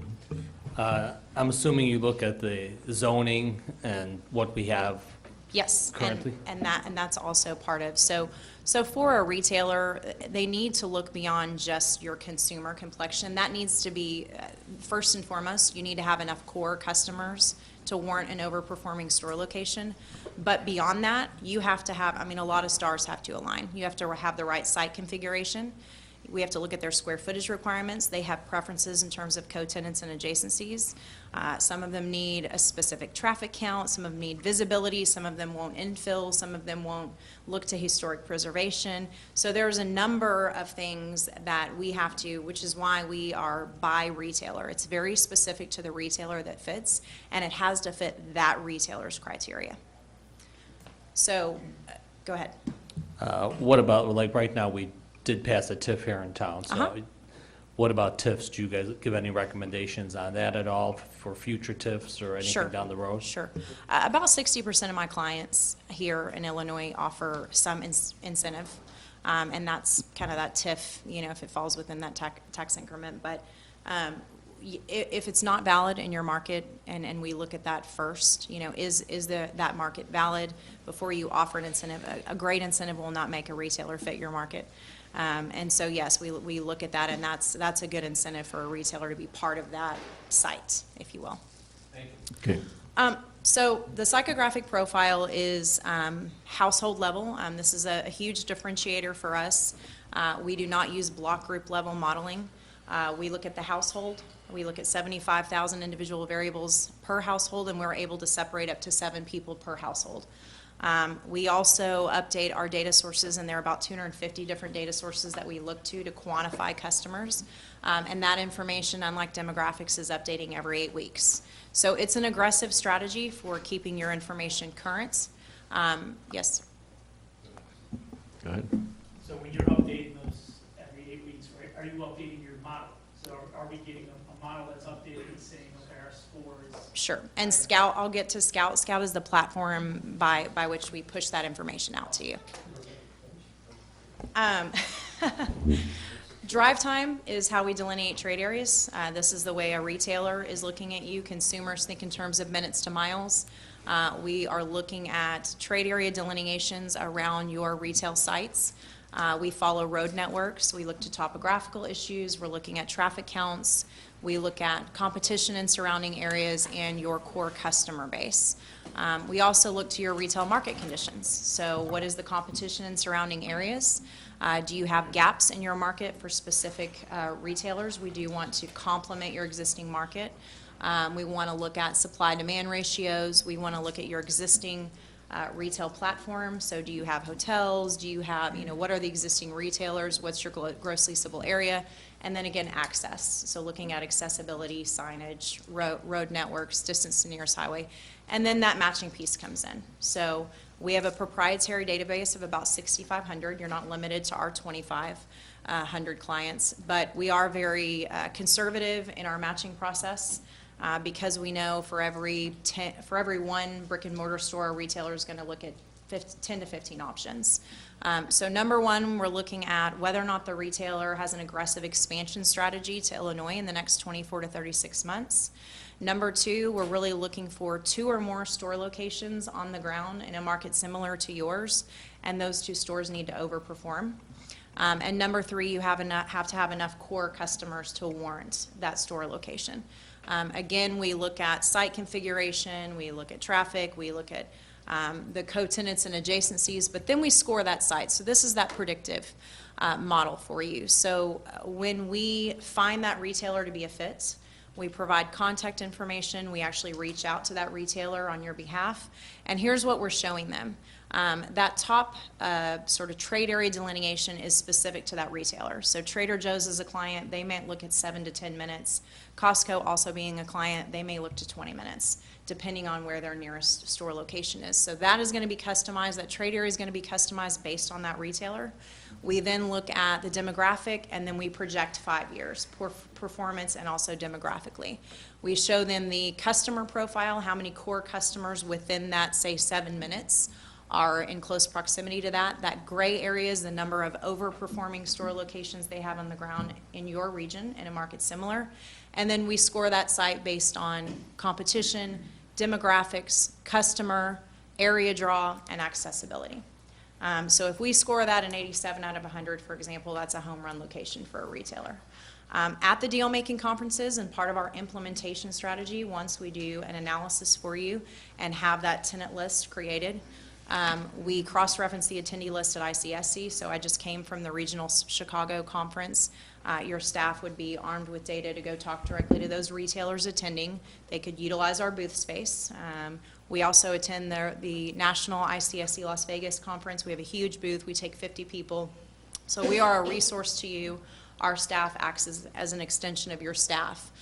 We assign 2 GIS people to you, a data and research person, account management, project management, and you would have myself for any in-person site visits that they would want to do.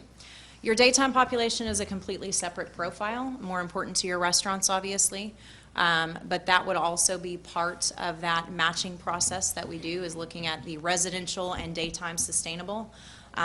Again, for certain communities like Oak Park, where they have a sufficient and significant visitor population, we've also separated that visitor from their profile. And then this is a consumer propensity report. So what this does is take your actual purchases, history, your purchasing history, and it separates the propensity of you to buy that specific brand again.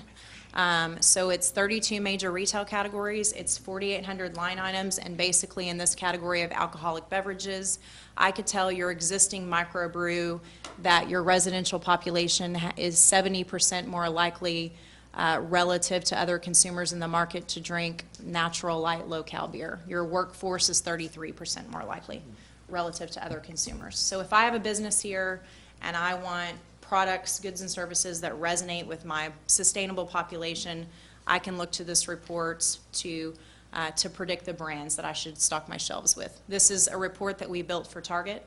Walmart uses it, Lowe's uses it, many of our national grocers like Sprouts also use that report to decide what brands get shelf life at eye level. So it is very comprehensive. And then everything that we do gets uploaded to an analytic portal. And that is so you never have a shelf life on data. As we get updates to our information, we update via our analytic portal.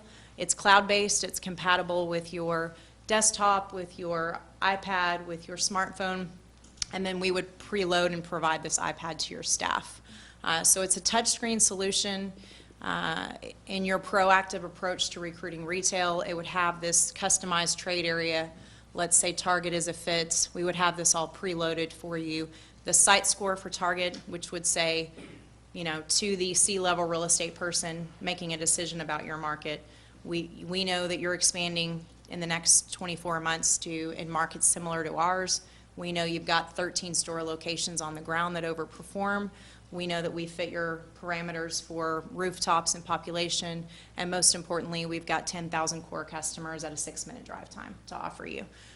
So we look at that, we compare that company profile back to your market. We show Target where their potential competition will be thematically.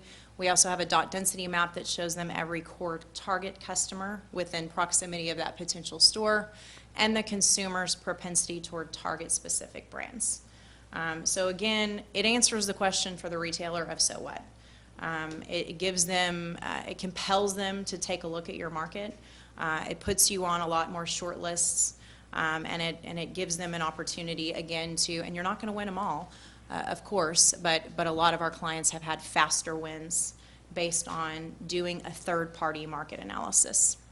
Again, daytime population is separate, 5-year projections are included, and then our staff. So we have about 150 employees dedicated to this. We would assign, again, a project team of 6, and they would begin the partnership. They would implement by delineating 3 different market trade areas for you. That's pretty standard for a city your size. We would start looking at the consumer base, competition, all those factors that I included, create the pursuit packages for you, and then the implementation is kind of that long-term strategy of quarterly reaching out to the retailers, to the brokers, to the developers, attending deal-making conferences, and celebrating those wins in the media. So elevating your profile by issuing press release, anytime a store opens, celebrating that in social media, as well as kind of our national coverage of that. So extension of staff, track your recruitment, and provide guidance and additional research. I have a couple case studies. I don't have to go over these. I chose a small community of Rochelle. They have recruited 50 new store locations in the last 3 years. Some of their big box include Anytime, Ford dealership, 2 competing medical facilities, Big R, Walmart. They don't have the same demographics as you, but they've been able to do a lot. And I believe the Rochelle mayor happened to be moderating at my IML speaking session, which was happenstance, but he was able to speak about his experience. Rochester, we recommend Buxton to communities looking to attract retail. Bloomington's been able to increase their sales tax base by 20%. The biggest, and the reason I chose this as a case study, is their biggest challenge was differentiating themselves from Normal. There was no difference between Bloomington and Normal from a retailer standpoint. So they needed to figure out how they differed. Yes, sir. You said 20% in the first year that you came in? Correct. Okay. Yeah. They had retailers that they were already in conversation with, but they were on the fence about which market. And so they used our information to separate themselves. Although they do think regionally, they felt that Normal was getting a lot of the retailers and they were being ignored, frankly. And the retailer, they were saying, we already have a location there. And they go, no, that's not in our community. That's in the neighboring community. So I take it your 20% the first year is current, like 2013, 2014? yes, correct. Okay. And I have a sample of that. In 2013, this was a vacant store location. It was vacant for a year, 2,500 square feet. We were able to show a gap in their market for sporting goods. We were able to show the consumer's propensity toward Fleet Feet specific products. We were able to show 8 store locations on the ground in a market similar that overperformed. And we were able to show 12,000 core customers at a 10-minute drive time, and their average store location needs about 6. So within a year, we took that from $0 in sales tax to $30,000 in sales tax and brought that shopping center back up to 100%. So that's just one of multiple examples that we have. Go ahead. Give an example of a city that is already built out, much like us, because that's kind of the struggle. We don't have any build new, we have to work for what we got. Yeah, I mean, the reason I used Oak Park and Aurora as, they're not really a blank canvas. I mean, they're redeveloping in those areas, especially Aurora. Yes, sir. Now, would you make recommendations saying, well, these retailers may be interested in you if you rezoned, or if this block here, you'd need to do something different with, these buildings or anything like that? Yep, and we can make those recommendations. The retailer will traditionally dictate that to you. So if we can compel the retailer to make a site visit, a lot of times they will dictate where they want to be, and then it's a matter of whether or not you can figure that out. Okay, we're going to be open to questions. Are everybody? I'll hold my question for I'm Okay. finished. Thank It's you very done? much. I'm open for Okay. questions. Go ahead.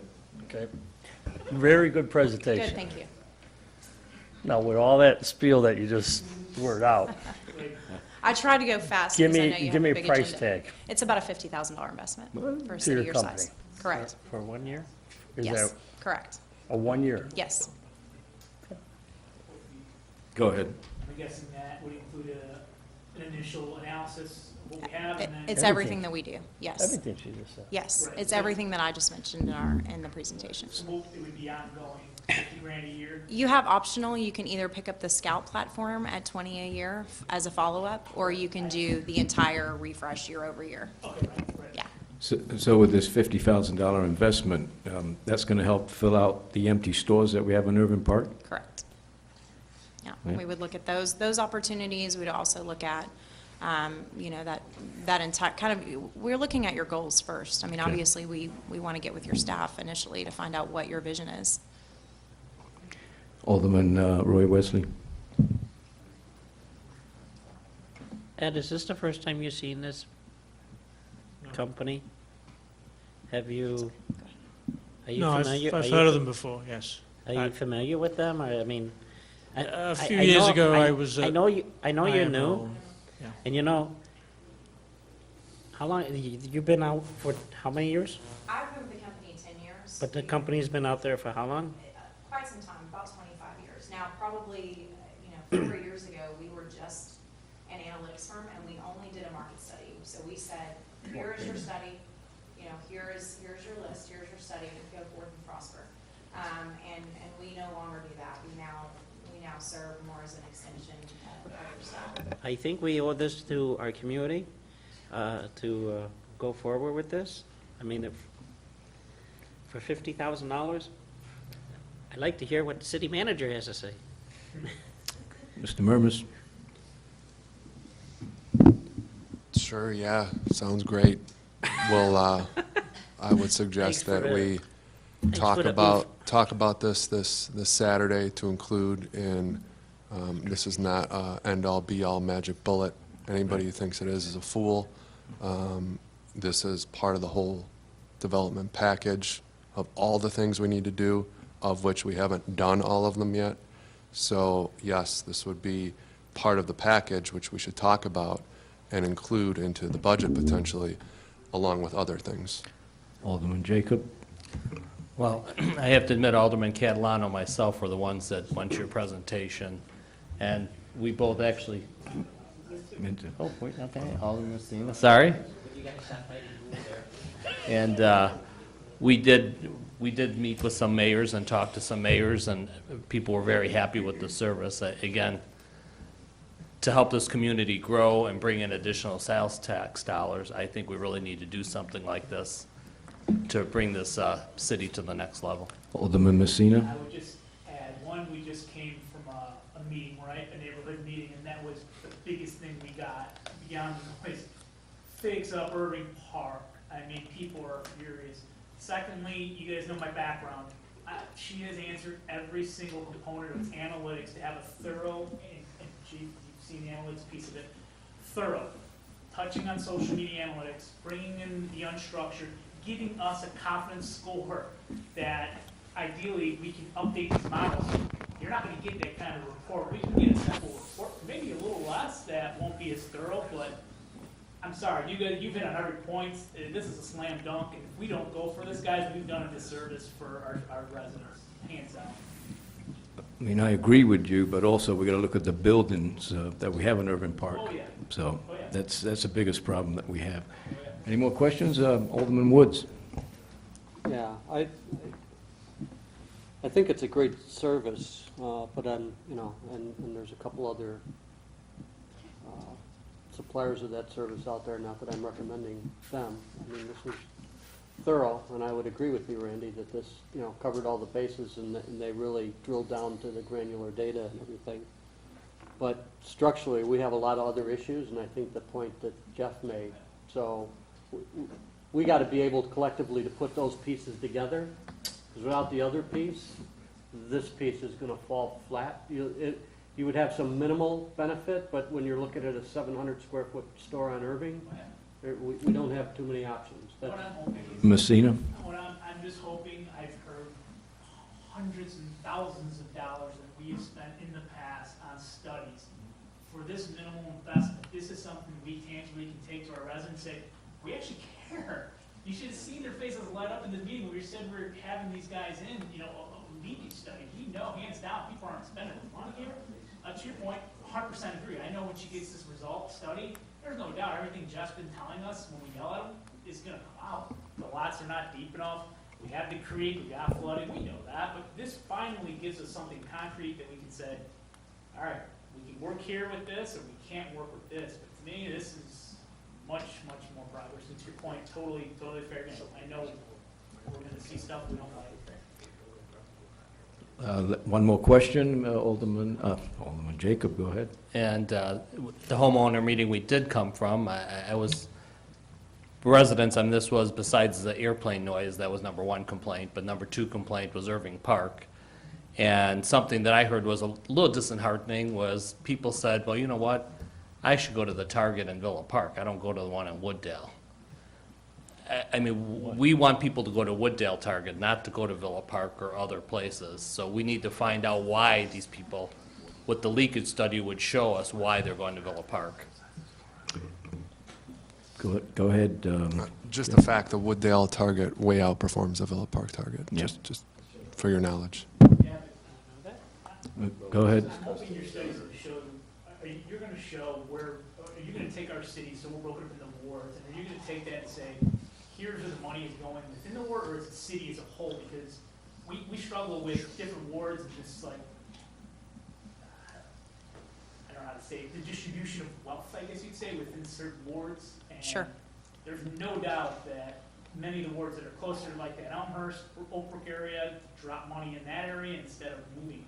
Because ultimately, yes, we were closer, I think some of the wards were closer to the heart of Wooddale, probably spend that money, but I'm hoping that you'll show. And what you're talking about is retail leakage, and every one of my 700 clients have leakage for some reason, most of it due to online sales or workday commute. And to the city manager's point, there is, I mean, this is not a magic bean, it's a strategy that we have to work. Retailers are thinking 2 years out already, so it's a matter of getting on the radar, cultivating that relationship, having the right information, and trying to get shortlisted for a lot, so putting a lot in the pipeline. Leakage is very high level.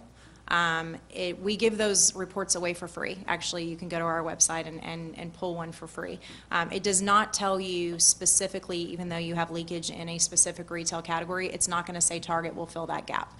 The matching process is where that gets very granular to the consumer, the core consumers, their brand loyalties, what they actually spend, how much of that is going to online sales, whether or not a brick and mortar store would make sense in your market, or whether or not it will still be captured by the millennials doing more online sales. So a lot of that goes into our homework, and then again, it's the implementation of that. And really working that and trying to secure those letters of intent. That there are a lot of data sources out there. It's really a matter of having that kind of implementation. To your point, there are competitors, but some of our perceived competitors, they attend these same events, are kind of a 2-man or a 3-man show, and we assign a team of 6 just to our one client. So there are a lot of small companies cropping up, but we have the client roster, we have the reputation, we have the success ratio, and there are a lot of differentiators in terms of the data sources that we use that are exclusive to Buxton. Okay. Thank you very much, Thank Mrs. you. McKay. And, I'd like to make a motion to move forward with getting a proposal. Okay. This is a presentation. Yeah, we talk about it. Okay. Next is Code Enforcement Action Plan, dumpster enclosure. Mr. Cage. Yes, back to reality. Sorry for that. All right.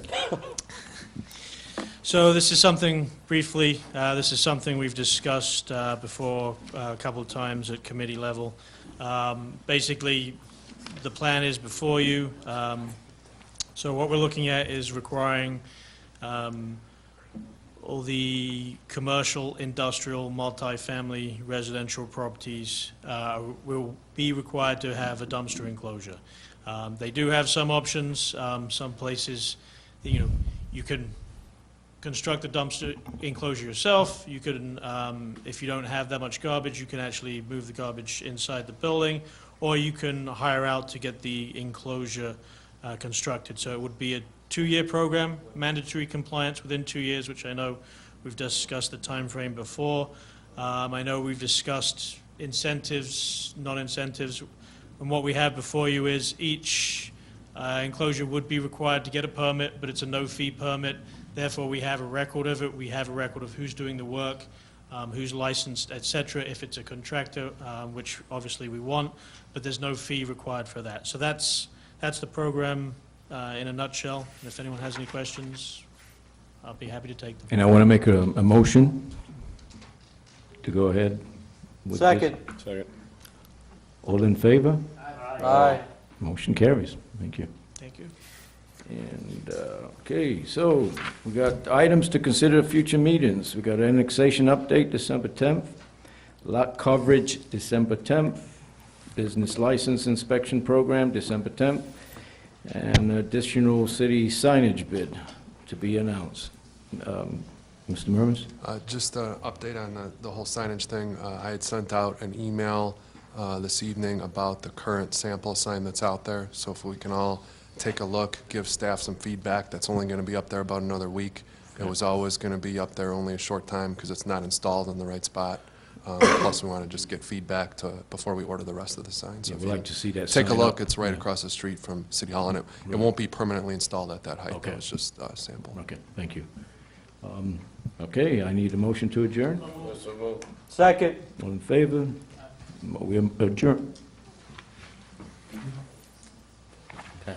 Before we start the Finance and Administration Committee meeting, our minute taker would like to take a little break, so if we could take a 5-minute break. Good idea.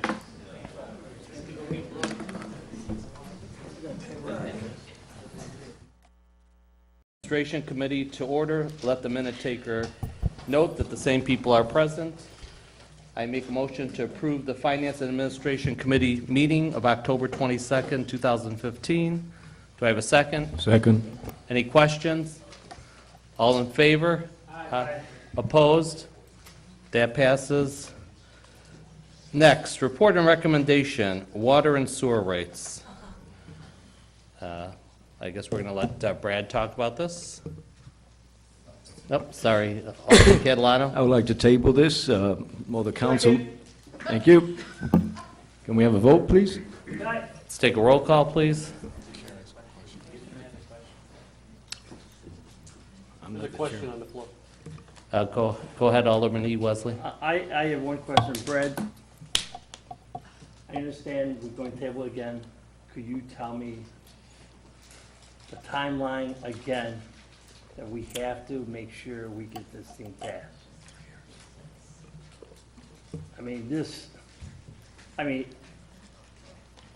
Just tell me, because if we keep tabling this, we will not get this ordinance in play the time I think. If you guys want to table it, but could you have Brad answer? Yes, Mr. Wilson, could you answer that, please? Sure. Big picture, you need to have the rates raised within the next 3 years to remain solvent within this fund. That being said, if it doesn't, the last few years we've done the rate increases effective January 1st. If it goes into effect February 1st, that 1 month isn't going to make or break this specific plan. From a budgeting standpoint, the budget comes out in early February, so I'll be a little selfish. It'd be nice to have it done by then so I can plug the correct number into the budget going forward, but obviously, until it's approved, it could be updated. So on a historical basis, we would say that, you would want to pass it at the December 10th committee meeting. But in a bigger picture scheme, if it happens on the first committee meeting in January, that's not going to specifically, make or break the water fund that 1 month.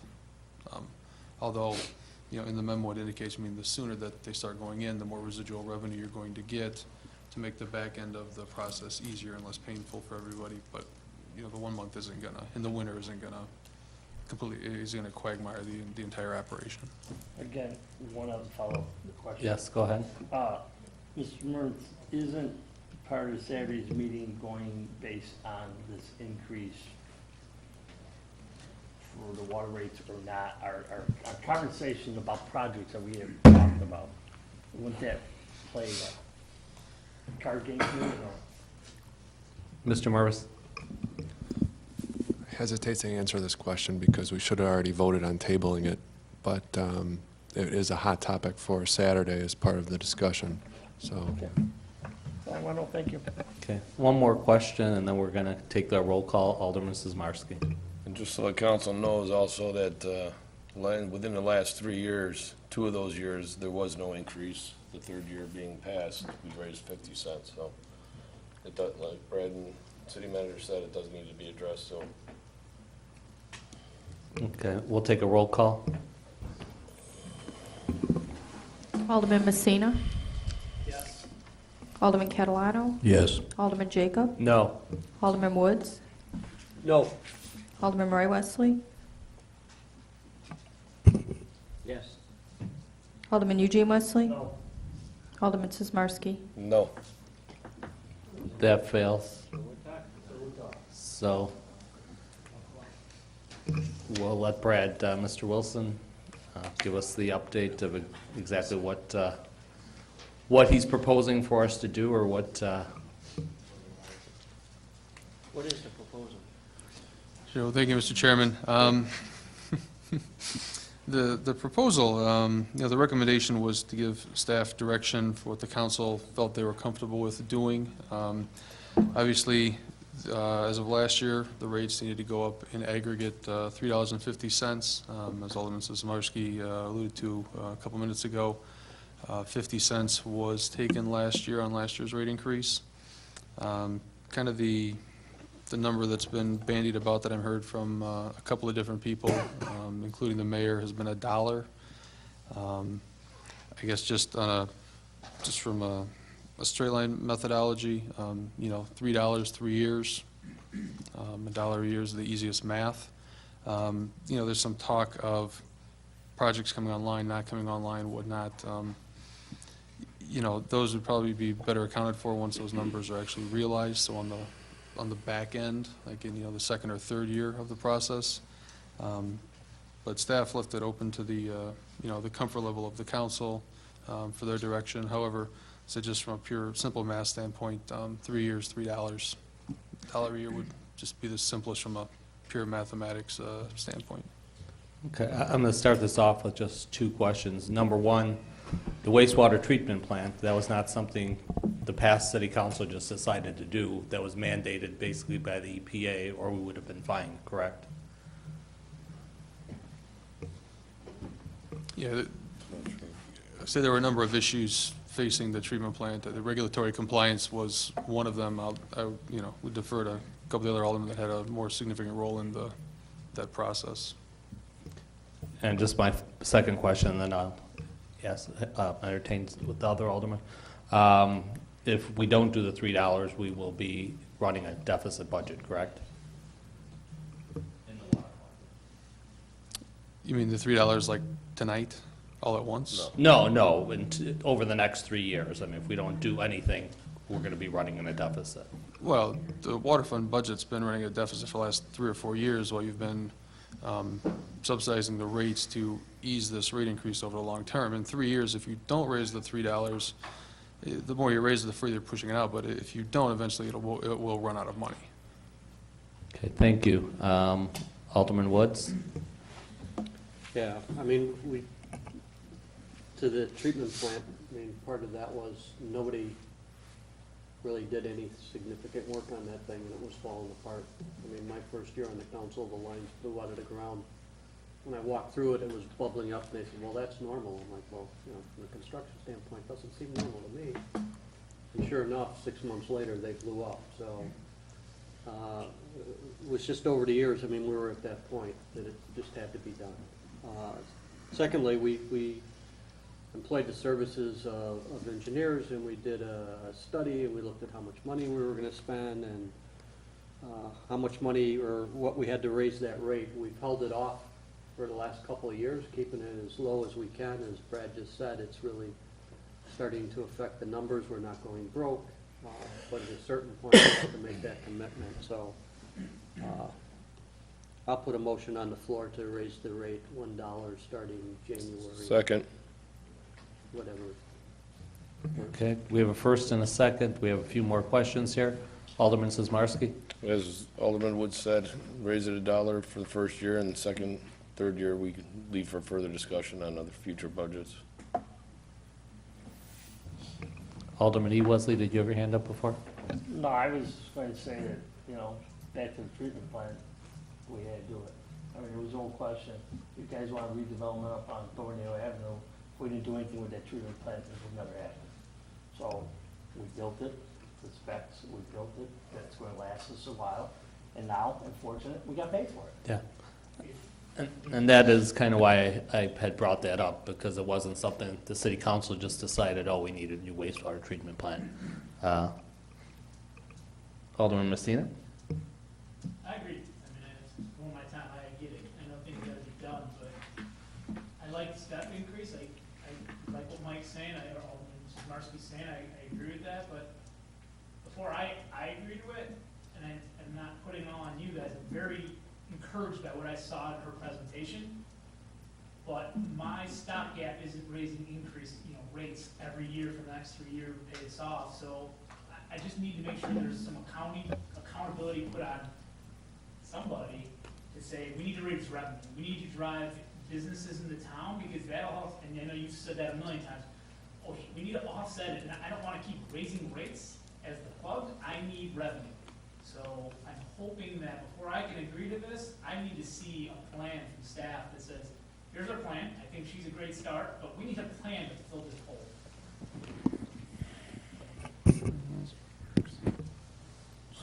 Mr. Wilson? Yeah, not to disagree with Alderman Messina, but what's the counterpunctual? Sales tax won't help the water fund. Revenue won't? Tax revenue? No. Alderman Messina? No. An enterprise fund, by definition in governmental accounting and fund accounting, is to be a self-sustaining business. So we could sell the water fund to Illinois American Water, Bob's Water Company, whatever. And the only revenues that statutorily can be used to fund operations are those that it could ordinarily generate on its own as its own corporation. So a water fund, Illinois American Water, somebody like that, would not be able to generate sales tax ordinarily on their own. So therefore, statutorily, we're not allowed to use sales tax money to subsidize, pay for an enterprise fund. Enterprise funds in the city are the water and sewer fund, sanitation, which is the garbage, and the commuter parking lot. So while I don't disagree that we need to generate revenue and sales tax, but by definition, it's not specifically a source of revenue for the water and sewer fund. Alderman Catalano? You know what I'm going to say, but we can put video gaming revenue into that fund, right? One we're gonna get from the state. Well, Mr. yes. Wilson? I'm not aware of a statutory restriction on that. Previous councils had earmarked that money for another use, but if Right. you get to 5 and change the earmark, that's up to Right. to those of you up there. And a follow-up, right? Because Yeah, follow, go ahead. Yeah, was that 11 months ago, we proposed that, and I know we got shot down, but again, this past weekend, I went out delivering those flyers that Alderman Jacob gave me 200 of them, and I got them done this weekend, and I talked to a lot of residents, and we talked about water rates, and also we talked about gaming revenue. And you know what, I talked to maybe about 25 people, and they're all for it. So this is something that the residents want. So I'd like to see that in the future, and I'm still going to push for it, but thank you. We'll move on to, down the line here, Alderman Sizmarsky. And not that I agree to disagree, but if we would have done this 3 years past and raised our water rates like other towns did, which we failed to do, we wouldn't be having this discussion, which no alderman wants to take on, because obviously it goes right to the residents. But I'm a resident also, and I pay my fair share of water. Like I said, it needs to be addressed, we need to pay for it. We put nothing but Band-Aids on this water treatment plant for, not this council, councils past. Like Alderman Wood said, it would have fell apart if we didn't do anything about it. You know, now it's come to fruition and we have to pay. You know, it's not as bad as other towns. Other towns raise it and don't even tell you they're raising it. They hide it in their budgets. They hide it in their garbage, they hide it in other ways, so. You know, there are other ways to pay for it, but, you know, we have to come up on a decision to pay for this now and get this over with before it becomes something that's gonna bite us. Alderman Woods? To Alderman Cantelato's persistence in taking my fund away from the community development, which could be used to fund the company that Mr. Messina is touting to hire, which would bring businesses, which yes, we couldn't use the sales tax revenue, but they are clients, they do pay fees, and they do pay for water. And when that enterprise is spread over more users, it gets more economical to use the system. If we shrink the system, the cost is gonna increase. So it might sound like a good thing to take that 80,000 and, you know, we still have to have this conversation, because that's not enough money to cover the gap, so. Alderman Catalano, I know you have your question. on You're that. correct, Alderman Art Woods. But this is long-term. You're talking about long-term. I'm talking about now, today. Long-term, it's going to be some time before that happens, but the rates are going to go up. It's happening now, though. Yeah. Alderman E. Wesley? Brad, you summed it all up. Years ago, before I joined this council, we used to take the money out of water fund and balance the budget and move money around. The water and sewer rate is enterprise fund. You cannot take it out there. Let's get that clear. You cannot take that money out and move it somewhere else. It is an enterprise fund, and that's why we came shortfall on projects years ago, because we borrowed money from this pot to pay for this pot. You cannot do it. It's an enterprise fund, can't be touched. One way or another, guys, you do it now, you pass the $1 now, or you wait another year and pass $3 all at once, and that will be a bigger blow to these residents than anything. Okay, so you have to do something. We have a $30,000 loan out there, or $30 million? $30 million loan that we have to pay for, regardless. We sign agreement with the state for the low-interest loan. We base that agreement to pay this loan back on our water rates. I don't know how many times we have to have this discussion about water rates. We have to do it. You think I'm happy that I'm doing this? No. But if we don't do this, and we didn't do anything with the treatment plant, we would have had porta potties all in front of residents because we couldn't flush the toilets because the treatment plant won't work. So, I'm sorry. I'm not holding back. Okay, I think Alderman R. Wesley had a question. Guys? Tony, we sit here and talk about now, okay? A couple months ago, we sit here and talk about TIF district. That's now. Now is now. Your video gambling, I understand your video gambling is now too. So, when we sit here and have this young lady here and give us a presentation, it's now. So we need to bring the businesses in now. Not next year, now. So what you're saying is not the future, it's now. Alderman Messina? Which is a valid point, and I'm just saying, I justify that I get the increase. I'm saying that's a steep increase, because my expectation is, once Bright Oaks comes in, that's gonna be extra revenue, other stuff's gonna come, and then I'd actually challenge, hold on, I would challenge and say, all right, so I don't know if I wasn't around, but he found a loophole, he found a way of some fund that could help offset. So then I started asking, well, what else? What are we missing? And I'm not saying you're not doing your job, but what else can we? So if you're saying technically maybe we can, but what else? And I want to exhaust every option to say, what else can we throw at this to help? I'm not saying I don't want anything. I'm just saying, can we ease it a little bit so that hopefully once Bright Oaks gets up and running, which is the whole reason we gave them that tax break in the first place.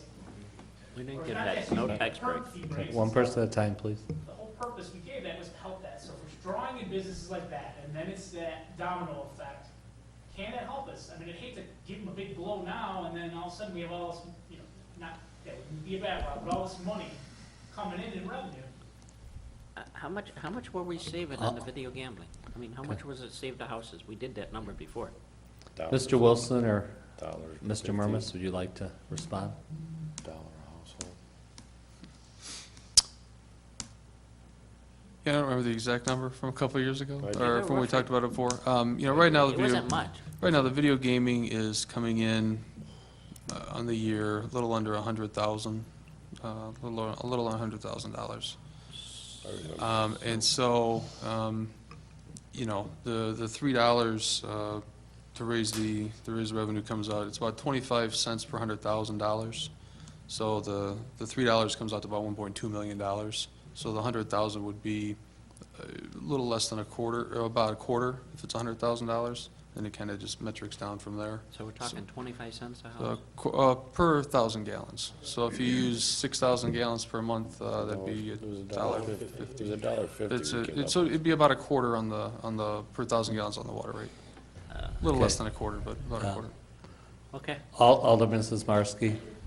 Yeah, it was $1.50, that's why I was finance chair when we went over this. And the problem I have with the video gaming, I don't have a problem using it, but it's an unsustainable fund. It's not constantly $80,000 or $100,000, it's up and down, so where are you gonna come up with the money next year to bring it back? I don't know if anybody's looking into that. They're just wanting to take money, but if it's 80,000 this year and 60,000 next year, where are you gonna get that other 20,000 that you don't have this year? That's why I thought we still had money left in the water fund after we had $350,000 in there. You say how much is left in that? Brad? Yeah, what Alderman Sizmarsky is referring to is last year during the budgetary process, the council decided to reduce the administration transfer from the water fund to the general fund by $350,000, which was left in the water fund to preserve liquidity in there. I said there's about $250,000 less because shortly after that is when the airlines at South Plant blew out, and that project was about $100,000. Airlines. Yeah, it was about 100, 125, something like that. So yeah, under emergency repair, yeah. So of that 350 that was left in there, 100 to 125 got eaten up pretty immediately by that emergency. So there's still, 250 of that reduced transfer left in there. So. Okay, since we're going to have to take a roll call, I'll take one more question from each alderman that has a question. Alderman Woods. Yeah, back to, I'm not sure I understood the loophole, but we'll find another loophole. But to your point, or the point that was made, I mean, yeah, Bright Oaks is coming online. I said that before. That's going to add to it, but we're charged with, I think it was raising it $350 over the next couple of years. The closer we get to that line, the more that dollar goes up. So water mains and stuff that we replace, that's coming out of that fund also, yes? Correct. Right, so as we're bleeding that off and we're looking to do projects and keep the city viable and to do all the things that we need to do to attract people, we can't bleed off that fund. I mean, it needs money. Nobody wants to raise it. It's a fee I gotta pay it too, you have to pay it, everybody has to pay it.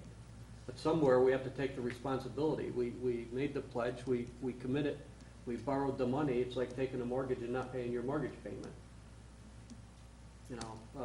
If somebody else is willing to come in and pay it, that's fine, but we're charged with paying it in order to keep that fund healthy, robust, and paying the bills instead of bleeding it down and be able to do all the water projects we want to do.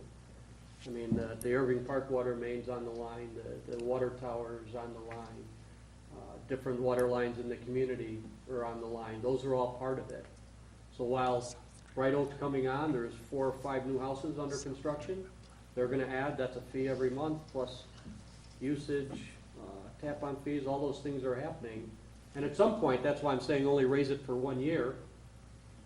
Next year, we might have a different opinion, because you might be right. We might look at it and go, hey, we brought on another 2 million gallons and 50 people or whatever, and maybe it's a different scenario. I don't see it for a couple of years, but could be right. Okay, Mr. Wilson, you got something? Yeah, just to kind of add on to what Alderman Woods said, and then getting hit a roundabout way back to Alderman Messina about, what else can we do? There's, we budget about $1.8 million in capital out of the water fund each year. Theoretically, you could dial that back and use that to cover some of this cost. However, what's the cost of not doing that capital? Then you're gonna have more water main breaks, you're gonna have lift stations failing, so there's that trade-off and that interplay. You can reduce, this cost over here, but what's the cost of that long-term for the system, you know, relative to all things as well. So there was some interplay between those two. Alderman Messina. Alderman E. Wesley. So if I'm mistaken, our discussion that we were having here about projects that are on the bubble, the numbers that we just had two presentations here tonight, well, one for sure that got to do with the flooding issue. Okay, I believe some of that water fund money will service that repair up there if we had to or no. Right. Not for flooding. All right, so one way or another, I say do it for 1 year. We could revisit it next year, like everyone says. Right out comes on board. Keep in mind, we are on the hook for $30 million. Alderman Messina. I'm not, again, I don't think you're saying you never raise it. I don't think I'm saying that either. I think what I'm saying is you guys want to go and you want to give them an uppercut right to the jaw. And I'm saying, why don't we just give them a little shove and say, here you go. And if next year happens, and you're right, if it doesn't give us the revenue, then we say, you know what, guys, we tried. We tried, here we are in year 2, and if we don't raise this, now we got to raise it a little higher. But at least in our residents' eyes, we can say, all right, these guys try to push it off, just like we try to push off the dispatch. We pushed and we tried desperately until got to the point of, sorry, man, we can't do it anymore. And so I'm just saying, I don't want to go for the uppercut and give them the buck, but if we can compromise and maybe say, let's go 50, and if we need to go $1.50 next year, okay, I'm cool with that. But I just, to me, I think that would be a smart approach. But Okay. that's why I want to wait for the rest of the council to be here. Okay, I said one more question, so I'm going to, R. Wesley, and then we're going to do a roll call. We're not giving them the uppercut. Last year, what did we give them? 50 cents last year. 50 cents. We did that, we've been doing that We've been for doing 3 that. years. Yeah, one person at a time, And we're please. not, Oh, 3 years we didn't. Randy, you gotta look at it too, yeah, don't take my mic. You gotta look at, DuPage County. The fee that DuPage County was passing to us from the city of Chicago, it was just a pass-through. We weren't raising the fees for the electric that costs more, our labor that costs more, the maintenance to do the plant or anything else. We weren't raising for those, but those costs are there. I'm sorry to say, the dollar, we're not doing the uppercut. We could sit here and say, this whole council could say $3. But the uppercut, we're not doing the uppercut. Let's do the dollar, reevaluate it next year, and see where we stand. Maybe more people will gamble more than would they, I don't know. So that, I'm gonna, Okay. do we have a motion for $1? There was a motion and a second, and I promised everybody one more question, so we'll let Alderman Catalano ask one more. He already had his question. Your question is now, what I want to understand is this. The dollar's going to, you vote for $1, right? When's that going to take effect? January. Mr. Wilson? right? January. We going to have any new businesses come in January and fill up the empty stores in Irving Park? Okay, not by then. That's, because you said now, and that's what I'm talking about. Okay. Okay, we're going to do the roll call, please. Alderman Messina? Per dollar. Okay, Alderman Catalano? No. Alderman Jacob? Yes. Alderman Woods? Yes. Alderman Roy Wesley? Yes. Alderman Eugene Wesley? Yes. Alderman Sizmarsky? Yes. That passes. Items to be considered for future meetings. Audit report, December 10th. CIP, January 14th. Budget, February 25th. Do we have anything else to be added? Budget, February 25th. Is that correct, Mr. Wilson? That is correct. I make a motion to adjourn. Second. All in favor? Aye. Opposed? That passes.